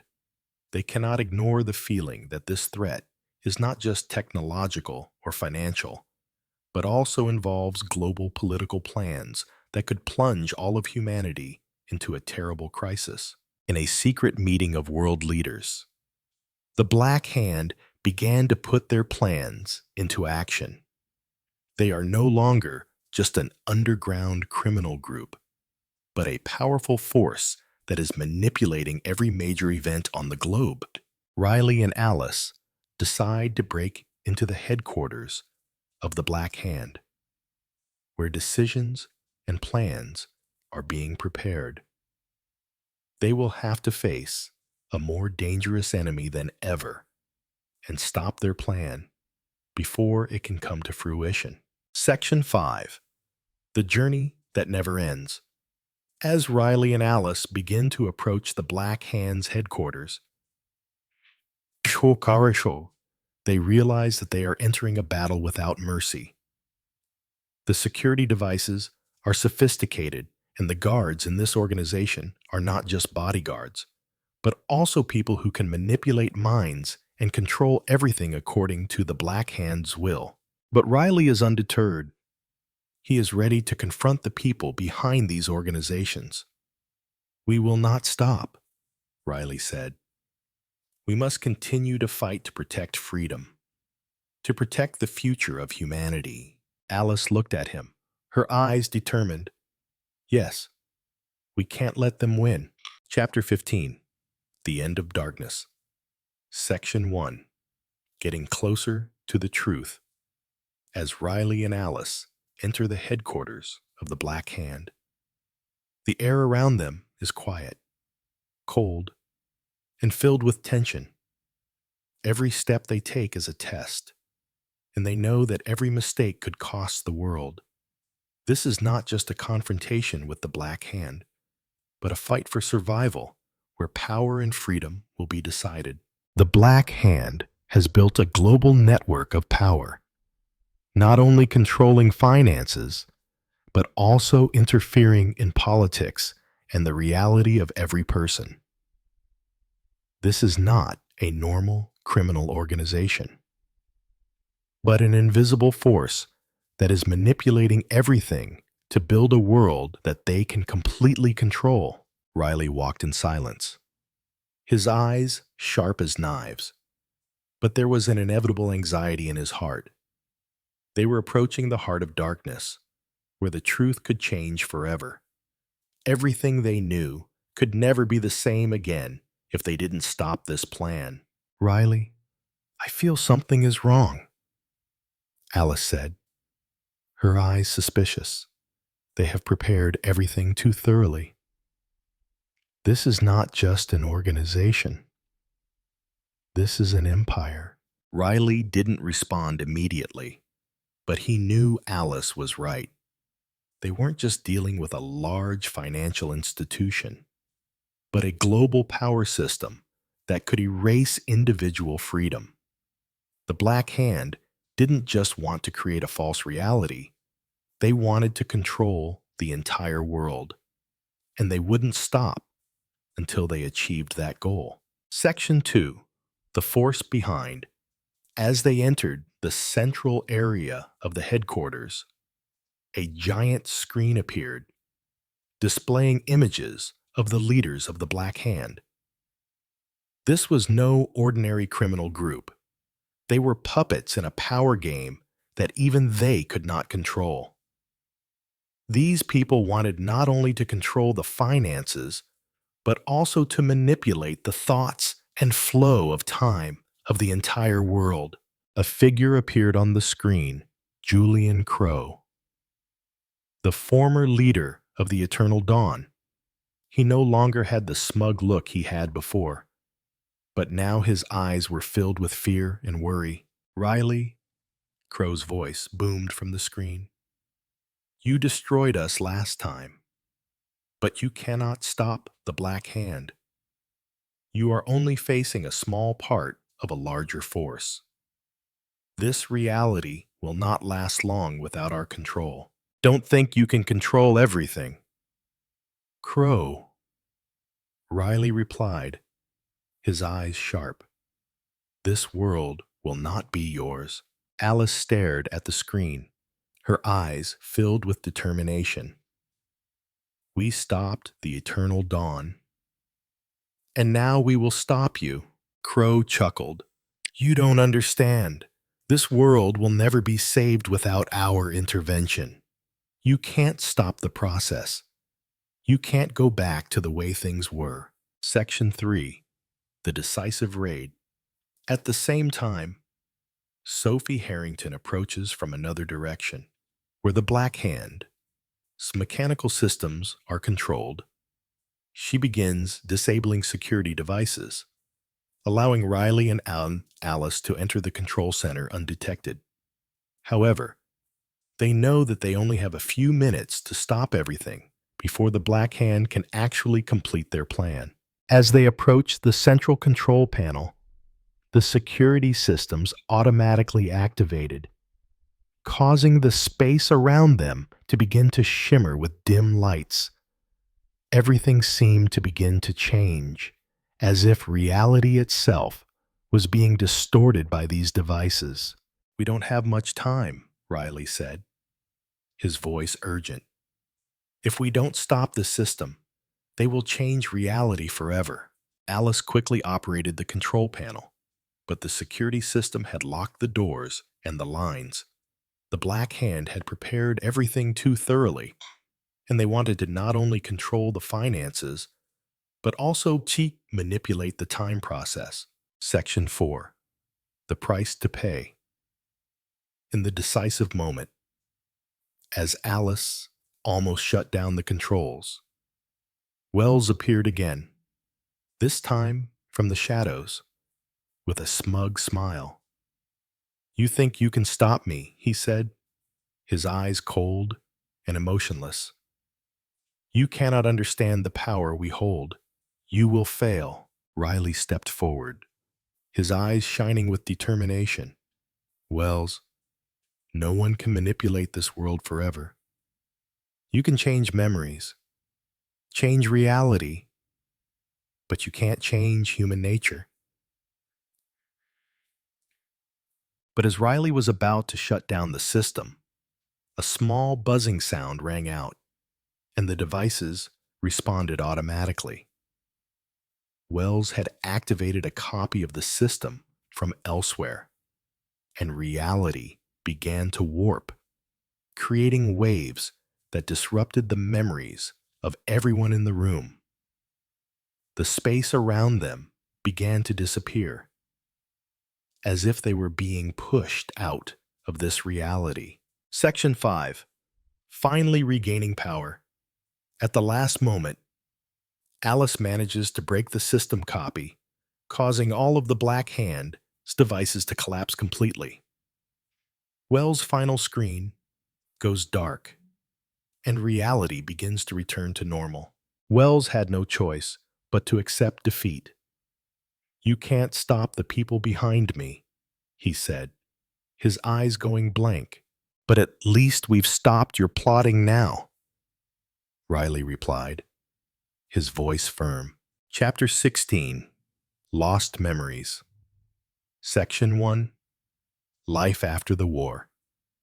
Riley and Alice sit in their office, overlooking the city, but their minds still cannot let go of the past war. The Black Hand has been defeated, but unanswered questions and indelible memories still haunt them. Although they have protected reality, this world has changed forever. Despite her victory, Riley can't stop thinking about the people she has manipulated. There are people whose memories and actions have been controlled by the True Veil and the Black Hand, and even though they are freed, can they really return to their previous lives? Alice looked at Riley. She could feel the weariness in him. "We did what we could, Riley, but I feel like there's something left unfinished." Riley didn't respond immediately. He looked at the computer screen, where reports on the Black Hand and the True Veil were being analyzed. "Yes, Alice, we have won. But this war is not over. These organizations may have been defeated, but not all of them have been wiped out.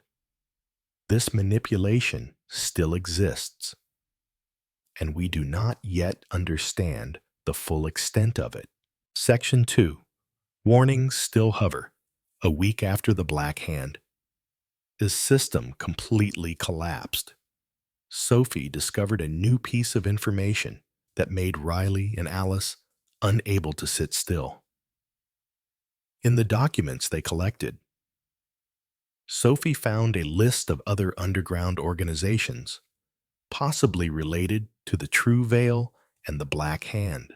One of the names that emerged in the documents was the Dawn Syndicate, an organization that even Sophie had never heard of. The Dawn Syndicate connections to politicians and major corporations, and the secret plans they were carrying out, made Riley uneasy. Not only was the organization interfering in finance and politics, but it might be causing major changes in society without us even knowing it. "Riley, I found some important documents," Sophie said, her voice urgent. "It seems the Dawn Syndicate is starting to carry out similar plans as the True Veil and the Black Hand. If they aren't stopped soon, they could end up manipulating this world once again." Riley sighed, knowing it wasn't over. "We can't back down. The Dawn Syndicate may be a greater threat than anything we've faced before." Section 3. Searching for Truth in the Dark. Riley and Alice continue to investigate the Dawn Syndicate, but the information they find becomes increasingly obscure and difficult to access. Not only does the organization operate underground, it also has close ties to the top brass in the defense industry, politics, and high technology. During a meeting with James Carlyle, a cybersecurity expert and a man with extensive information on underground organizations, Riley learns that the Dawn Syndicate is more than just a criminal organization. They are manipulating global decisions by controlling major technology companies and international financial funds. They may be preparing a global restructuring where every decision of governments and major corporations is governed by secret control. We have to find the people behind the Dawn Syndicate, or this war will never end, Riley told Alice. His eyes filled with determination. They don't just want financial control. They want political power and control the minds of all humanity. Section 4. The surprise in the investigation. As Riley and Alice begin to investigate the Dawn Syndicate, they discover that the organization not only manipulates people in the financial and political worlds, but also has the ability to manipulate social media and access to information. The Dawn Syndicate can interfere with the flow of information and control the truth, causing people to lose the ability to know what is real and what is fake. We can't let them continue, Alice said, her voice filled with determination. If they can manipulate everything, then there will be no one left to protect human freedom. Riley nodded. We have to stop them now. Otherwise, everything will become their games. However, as they begin to infiltrate the Dawn Syndicate's systems, they find that things are not so easy. The organization's security systems are more complex and powerful than any they have faced before. The Dawn Syndicate seems to have a long-term plan, and the threat they pose to the world may be much greater than Riley and Alice could have imagined. Section 5. Final decision. Riley and Alice are faced with a crucial choice. They can continue their investigation and expand this war, facing the Dawn Syndicate, or they can retreat and let the world take care of itself. However, they both know that they cannot stop. The Dawn Syndicate and other underground forces have too much influence and power, and if they do not act, the world could be completely taken over. We will not let them win, Riley said, his voice firm. This is the last fight, Alice, and we will defend this freedom, no matter what it takes. Alice looked at Riley, her eyes filled with determination. Together, we won't let them change this world. Chapter 17. Facing the Future, Section 1. Searching for the one behind the darkness. With each step in their investigation, Riley and Alice begin to sense more clearly the unpredictability of the Dawn Syndicate. Although the Black Hand has been defeated, the Dawn Syndicate lurks in the shadows, silently controlling financial, political, and technological institutions on a global scale. This is not just a struggle for power, but a struggle to protect the future of all that humanity knows. They knew that to deal with this organization, they needed to take a more sophisticated and strategic approach. The Dawn Syndicate was no ordinary criminal organization, and they were all too familiar with traditional investigative methods. Every meeting, every transaction was a trap that the organization had set up in advance. We can't act hastily, Riley said as they studied the Dawn Syndicate documents. We need to know more about the real people behind this organization. They're not people we can easily deal with. Alice nodded. If we don't find out who's really behind it, they'll continue to control this world, manipulating every decision from afar. Section 2. The Unbroken Bond. One morning, Sophie calls Riley with important information. Riley, I've discovered something suspicious. The Dawn Syndicate has a connection to a large technology company based in Silicon Valley.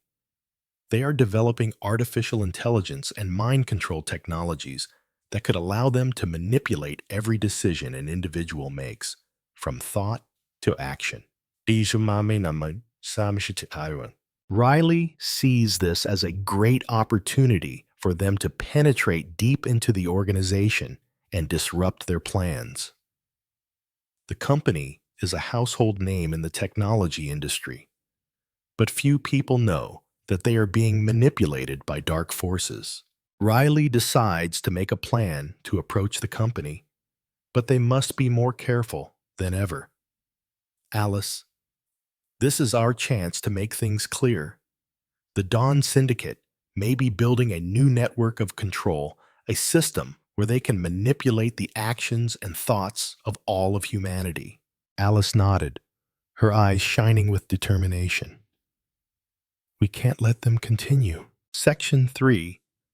Breaking into the heart of the Dawn Syndicate. To gain access to the company, Riley and Alice must contend with a sophisticated security system. Not just physical security, but also high-tech systems that can control information and access to personal data. But with help from Sophie and the hacking tools they have developed, Riley believes they can penetrate the system without being detected. Late one night, Riley and Alice disguise themselves as security guards from a partner company, and they enter the Dawn Syndicate's headquarters. The security system seems impenetrable, and they easily infiltrate important offices. But as they approach the central control room, a terrifying sight appears. The Dawn Syndicate not only controls data, but also interferes with the minds of those they manipulate, using psychological control technology to direct the thoughts of those involved. The system they are building can allow them to change behavior, erase memories, or even guide an individual's thoughts throughout their lives. Alice looked at Riley, her eyes filled with worry. Riley, if we don't stop this technology now, we will lose our freedom. Riley didn't answer immediately. He sensed a great threat from this technology, but he also understood that this was his chance to stop it all. He walked to the console, ready to act. Section 4. The decisive confrontation. As Riley and Alice approached the central console, the security system began to activate and monitor the data streams in the room. The automated decision system began to react, and red lights illuminated the entire room. But just as they were about to reach their goal, a voice came from the speaker. Riley, Alice, you can't stop us, the cold voice said. You think you can reverse this process. We have controlled not only your thoughts, but your futures. Riley looked at the screen where a blurry image of Wells appeared. Now, he was no longer a simple leader, but became part of the system that this organization controlled. The Dawn Syndicate was no longer just people, but an invisible entity that could manipulate everything in this world. We will stop you, Wells, Riley replied, his voice full of determination. You can change the world, but we cannot let you erase freedom. As Riley and Alice worked to disable the system, strange noises began to emanate from the monitors. The Dawn Syndicate has prepared for any eventuality, and while they have won previous confrontations, this may be their final battle. Section 5. A new world awaits. When Riley and Alice finally disable the control system, the screens go dark, and the Dawn Syndicate begins to collapse. But as the lights in the room brighten, they realize that this war is not over. The underground organizations still have many connections that have not been severed. We did it. But this could just be the beginning, Alice said, her eyes tired, but also filled with determination. Can we live in a world where we actually control our reality? Riley looked at her, squeezing her hand. We will protect this freedom.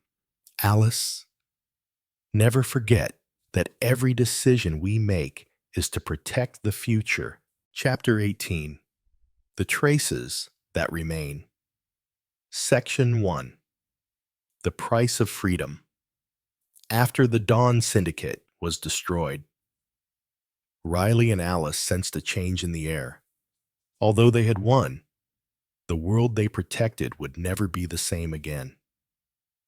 The war opened doors not only to underground organizations, but also to unpredictable control from forces they never imagined.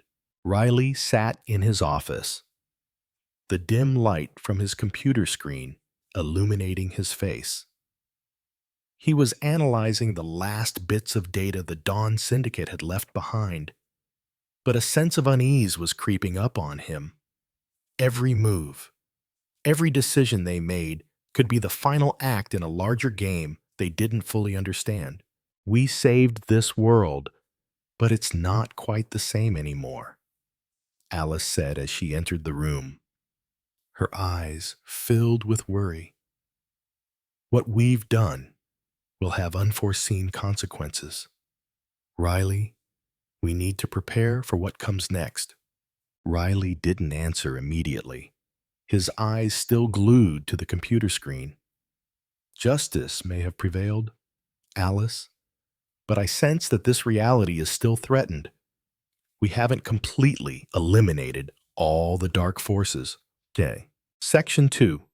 Unfinished pieces. Riley and Alice's investigation continues. One thing they can't stop thinking about is the traces that have not been erased. Although the Dawn Syndicate has been destroyed, they discover that there are other underground organizations that continue to carry out the plans left over from the Eternal Dawn and the Black Hand. During a meeting with Sophie Harrington, she provided a crucial piece of information. Riley, I have just discovered a crucial link from the Dawn Syndicate documents. They have ties to an international financial organization that may be about to launch a new technology. A technology that could control global information, altering reality in ways we have never seen before. Riley and Alice realize that even though they have stopped the big plot, the threat is not completely gone.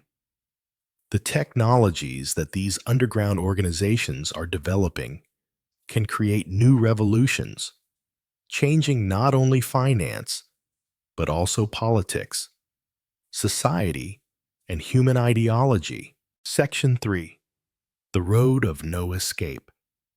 Riley and Alice decide to infiltrate the technology corporation that Sophie has just discovered, a large company that is developing information management and reality manipulation technology. They know that if this technology is not stopped, the world will move towards a new era where truth can be erased and human freedom is completely controlled. To enter this corporation, they must face an unimaginable security system. This company not only has an excellent defense system, but is also developing technology that can penetrate every thought and decision of a person. They must find a way to bypass the security without being detected, and most importantly, must destroy this technology before it becomes a tool to manipulate all of humanity. We are facing a force more powerful than anything we have ever faced, Riley said, preparing to act. If we don't stop this technology, we will no longer have control over reality. They will control everything. Section 4. Breaking into the underground. Riley, Alice and Sophie plan to break into the headquarters of a technology company in San Francisco. To enter the building, they must pass through a highly sophisticated security system that can detect any intrusion. But Riley and Alice are well prepared. When they enter the research center, they discover a shocking technology, a system that can control a person's behavior and thoughts, from the way they make decisions to the way they perceive the world around them. Riley, if we don't stop it, no one will be able to escape this control. Alice said, her voice filled with worry. This technology could wipe out every freedom we've ever known. We can't let this go on. Alice, Riley replied, his eyes sharp. If we don't do something, this world will never be ours again. Section 5. Now we decide. As they approach the heart of the control system, Riley and Alice encounter resistance from the state-of-the-art security system the company has installed. However, using the tools and techniques they have learned along the way, they successfully disable the guards and reach the heart of the technology. But as they begin to disable the system, a loud alarm sounds, and the company's security immediately appears. In that moment, Riley and Alice must decide, destroy the technology and leave safely, or continue to fight and sacrifice to stop this organization's plot. We can retreat, Riley, Alice said, her voice trembling but determined. But if we do, the world will never be free of their control. Riley looked at Alice again, his eyes filled with determination. No, Alice, we will stand and stop it all. This world cannot be theirs. Chapter 19. The final battle section 1. The end of a system. Having successfully disabled the security system, Riley and Alice get closer to the dangerous technology that the Dawn Syndicate is developing. But as they get closer to the heart of the mind control and reality management system, they realize that what they are facing is not just a technology, but a tool that can manipulate the entire world. This company is not just developing a simple technology, they have created a system that can interfere with every aspect of life, from thoughts, actions, to decisions of each person, without anyone realizing that they are being controlled. If this technology is deployed, all personal freedoms will be taken away, and the world will become an invisible prison. When Riley and Alice access the control system, they discover that the company is preparing to deploy this technology in the near future, and they have drawn other underground organizations into this plan. This is not just a personal threat, but a global life and death battle. Riley, Alice said, her voice trembling slightly but determined. If we don't stop this system, they will control everything. No one will be able to escape the control. We can't let them win.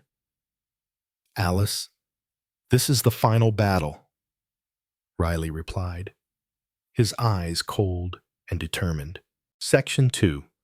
Decision of Survival.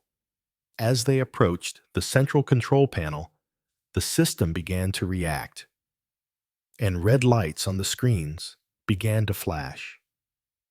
A powerful electronic wave spread throughout the space, causing the data streams to begin to mutate.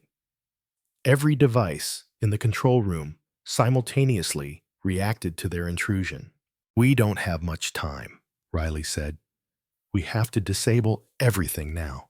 Alice quickly manipulated the control panel, trying to cancel the connection between the mind control system and the company.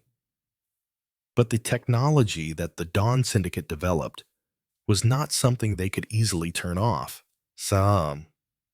The system responded by restricting access and alerting the entire security system. We can't do this alone, Alice said, her eyes sparkling with worry. We need to completely disrupt the system before it activates. Riley quickly realized that if they couldn't stop the system by hacking it directly, they would have to find a way to shut it down completely by disabling the source of the technology. We're going to have to get to the main power source, Riley said, his voice firm. If we can't stop this system, we're going to have to shut down its power supply. Section 3. Confronting those in power. As they approached the power supply area, They found that the Dawn Syndicate had installed an extremely strict defense system.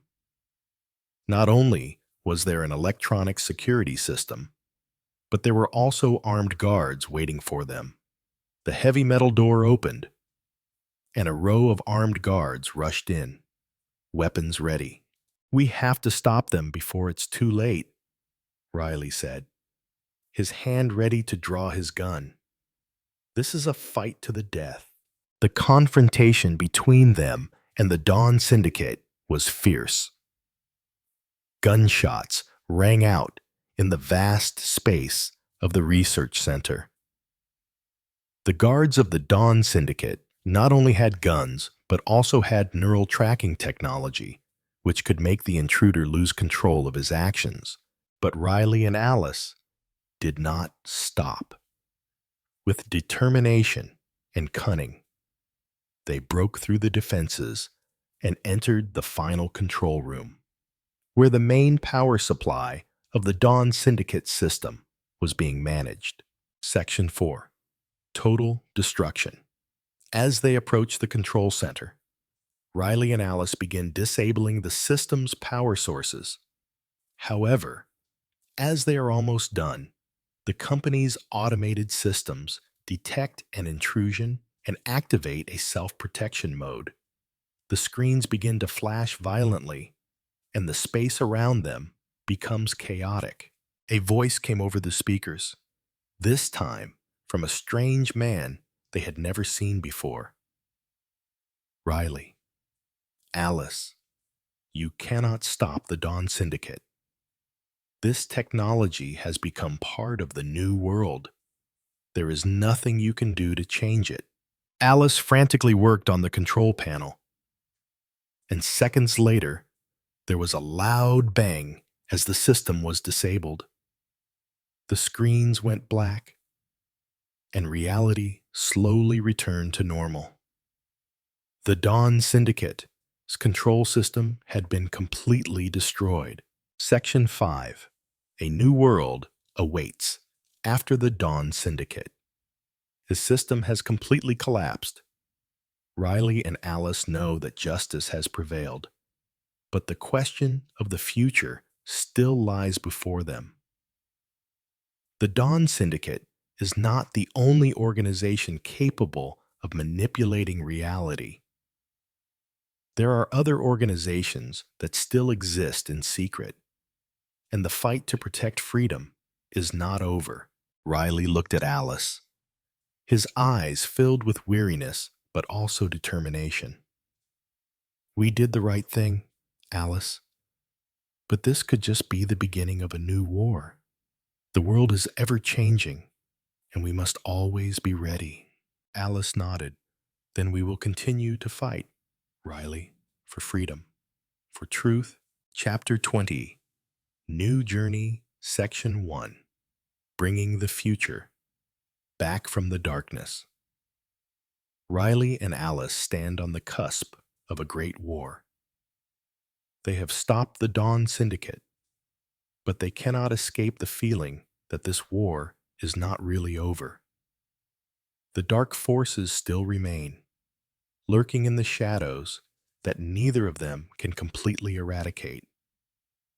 Although they have won a great battle, the road ahead is still long and full of unpredictable challenges.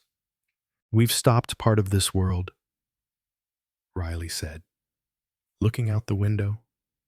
"But I feel like there's still a part of it we don't understand. Maybe we haven't figured out all the people behind the scenes who manipulate this world." Alice nodded, her eyes sharp. "Maybe, but at least we saved the people who were manipulated by the Dawn Syndicate. That wasn't for nothing." "No, not pointless," Riley agreed. "But we haven't completely erased their traces.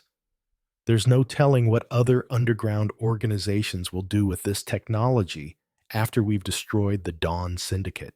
Section 2. Searching for the last traces. Despite destroying the systems and technology that the Dawn Syndicate was developing, Riley and Alice understand that all is not lost, A world where reality can be manipulated cannot simply return to normal after a battle. Everything is still loose, like a piece of fabric that is no longer intact. If they do not continue to investigate and find other underground organizations, all their efforts may be meaningless. We can't walk away from this fight. Riley, Alice said, her eyes determined. They might not stop just because we destroyed the Dawn Syndicate. What about the other organizations? The people behind them? Riley sighed, his voice tired but firm. Yes, Alice. That's why we have to keep searching. We've defeated one force, but there are still many doors open, and other underground organizations that may be secretly planning their next move. We cannot let them continue to manipulate things. Freedom and truth must be protected, Alice replied, her determination unwavering. Section 3. The Forgotten Pieces. A few weeks after their victory over the Dawn Syndicate, Riley and Alice continue to investigate any traces the organization may have left behind.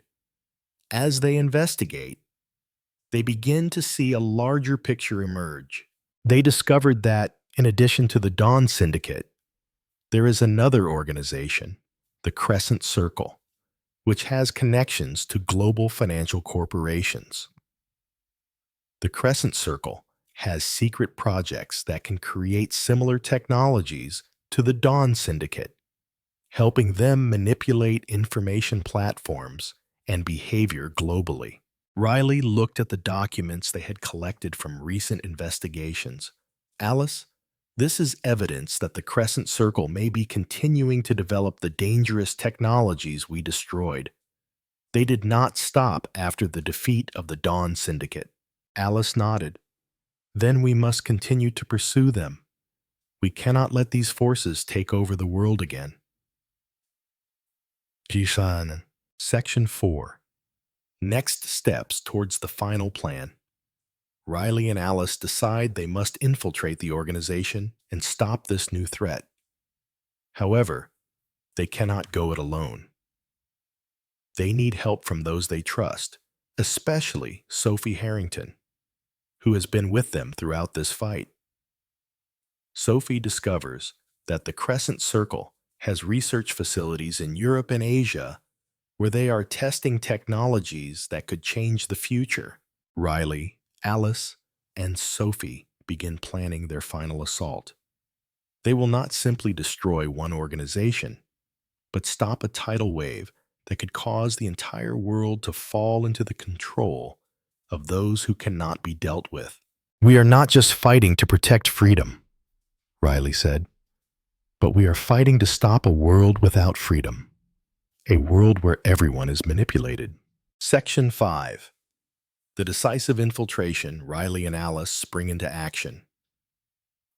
The Crescent Circle Company has a secret research facility located in a special industrial area with absolute security, but Riley is prepared to deal with any resistance. Together with Sophie, they plan to attack the heart of the organization, where the most dangerous technologies are being tested. To break through the Crescent Circle, they will have to face the protective magnetic fields, armed guards, and advanced electronic systems that the organization has prepared. But with perseverance and the hacking technology at their disposal, they believe they will be able to overcome. We will not stop until all this manipulation stops, Riley said, his voice as determined as ever. Once the Crescent Circle is destroyed, we will take back freedom to the world. Chapter 21. The Final Clash. Section 1. Putting power in your own hands. Riley.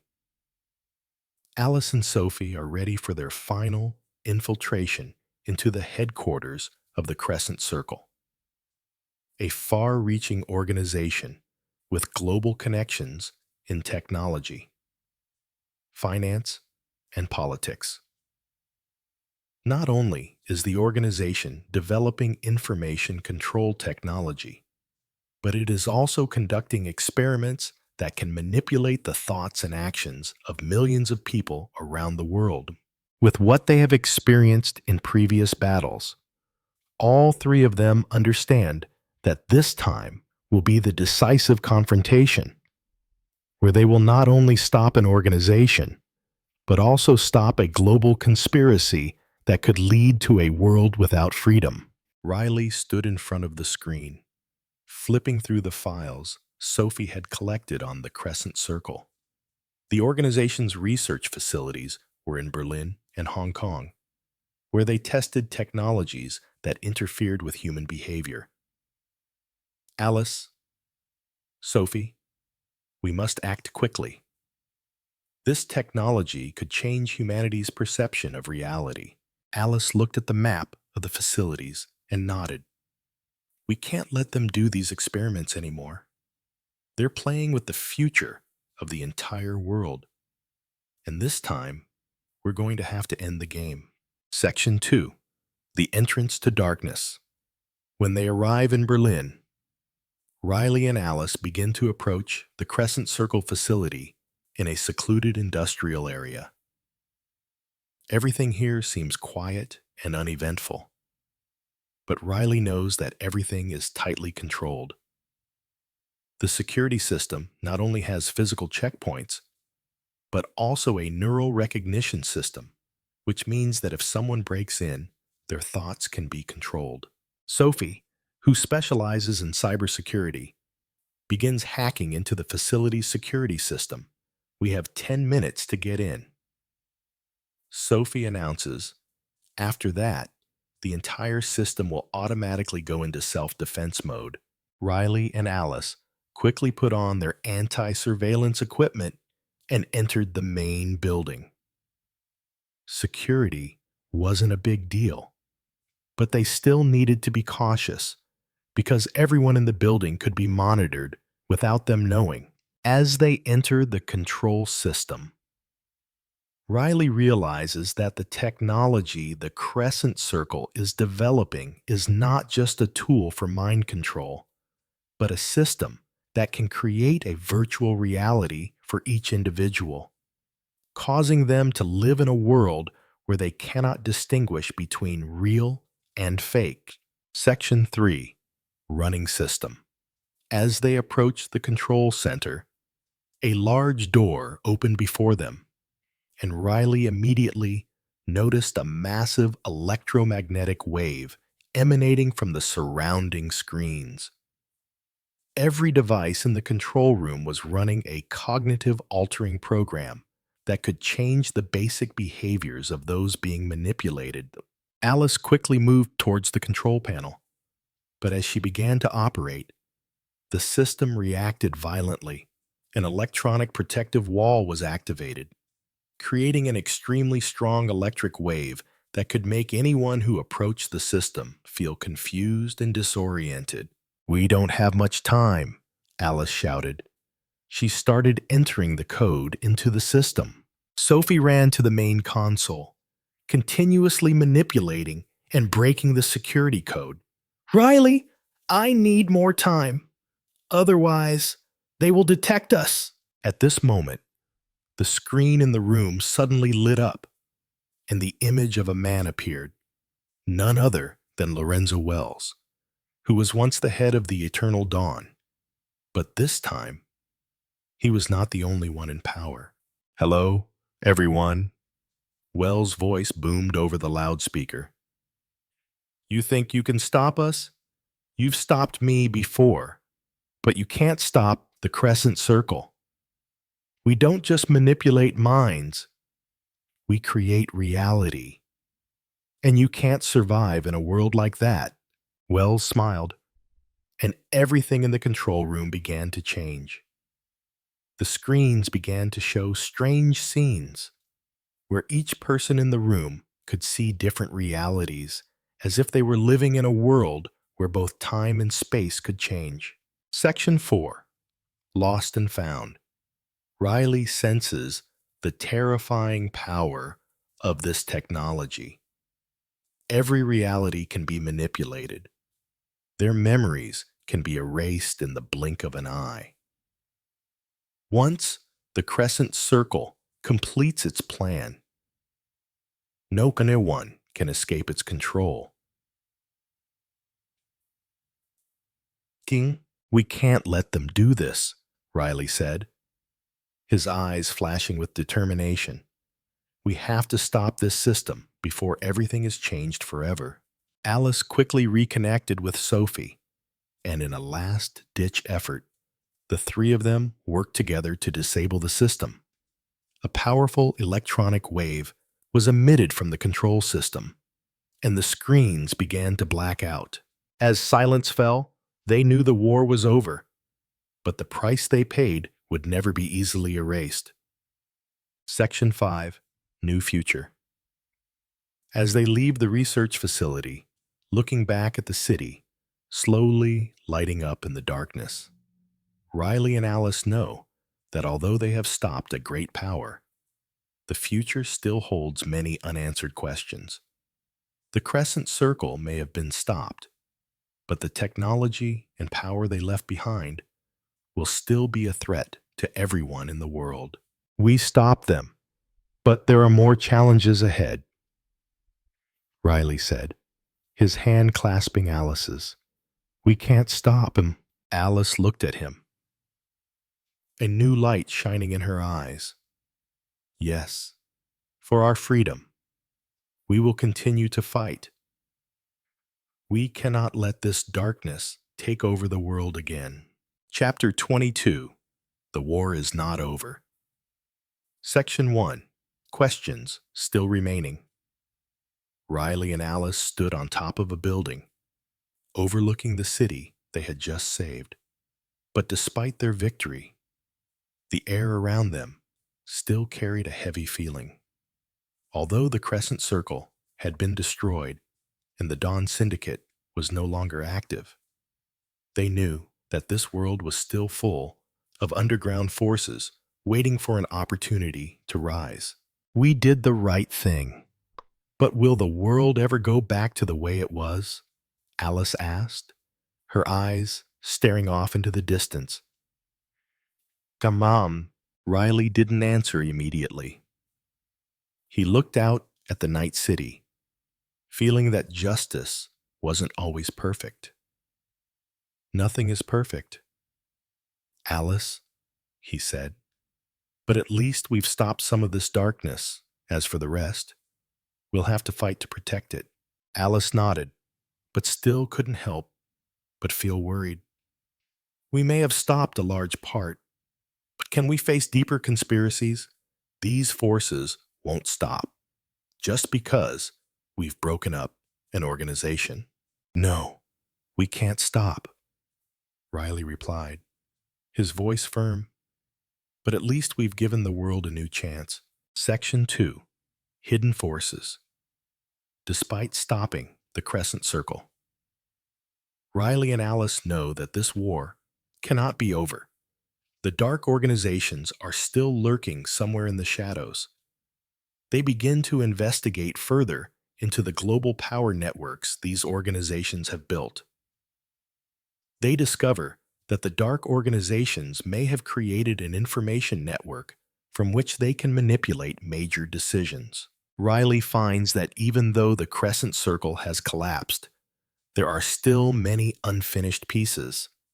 Financial transactions and political actions continue, but the underground traces have not been completely destroyed. We can't let them continue to manipulate everything from the shadows, Riley said, looking at the computer screen where the classified documents Sophie had collected were displayed. It seems there are still unsolved connections. These organizations may be hiding under the cloak of political, financial, and technological power. Alice looked at the documents, her eyes shining with worry. If we don't act now, they will continue to manipulate this world, but we must find them before it's too late. Section 3. New Connection. Riley and Alice continue to investigate the underground network of organizations such as the Crescent Circle. Sophie provides them with information about an organization called the Eclipse, an underground criminal group that may be planning to restructure society through the manipulation of financial platforms and political information. However, the Eclipse does not stop at just economic or political manipulation. According to the information provided by Sophie, this organization is also capable of conducting social experiments, where they can control the behavior and thoughts of influential individuals in society without anyone knowing it. Riley and Alice know that if the Eclipse continues to act, they will be able to create a completely new society where freedom will no longer exist. Section 4. Breaking into the heart. With the new information they have gathered, Riley and Alice decide to break into the headquarters of the Eclipse. This is the second time they have faced a secret organization, but this time, they not only have to stop a dangerous technology, but also face the people who truly control the whole society. When they approach the organization, they are confronted with unimaginable security systems. Although the security system has been upgraded, Riley and Alice do not hesitate. They hack into the Eclipse's internal data, discovering that the group has begun to implement a plan to change society, controlling from the smallest decisions to the largest changes. Riley realized that each confrontation with them would become more dangerous. This is the final confrontation. Alice, if we don't stop, everything will be lost. Section 5. Final Decision. As they approach the control center of the Eclipse, they realize that everything has been planned in great detail. Mind control technology does not only affect a small group of people, but can change entire societies, from political decisions to the actions of individuals. Riley, we can't wait any longer, Alice said, her voice filled with determination. This system must stop immediately, otherwise there will be nothing left to save. Riley nodded, his hands starting to work on the control panel. But just as he was about to shut down the system, a strange noise rang out, and a door suddenly opened. The Eclipse was ready to counterattack. Chapter 23. The Final Truth, Section 1. Facing the people behind Riley and Alice's break into the headquarters of the Eclipse was not easy. After finding a way to break through the security system, they discovered that the organization not only manipulated society from the smallest decisions, but also wanted to make a global change. They could control every action and decision, from politicians to ordinary citizens, creating a society in which freedom was erased. Riley, we can't just stop this system, Alice said, her voice filled with seriousness. Otherwise, we'll never be free of this organization's influence. We can't let them win again. Alice, Riley replied, his eyes determined. Everything we've fought for so far can't be erased just because of an organization like the Eclipse. Section 2. The Final Battle.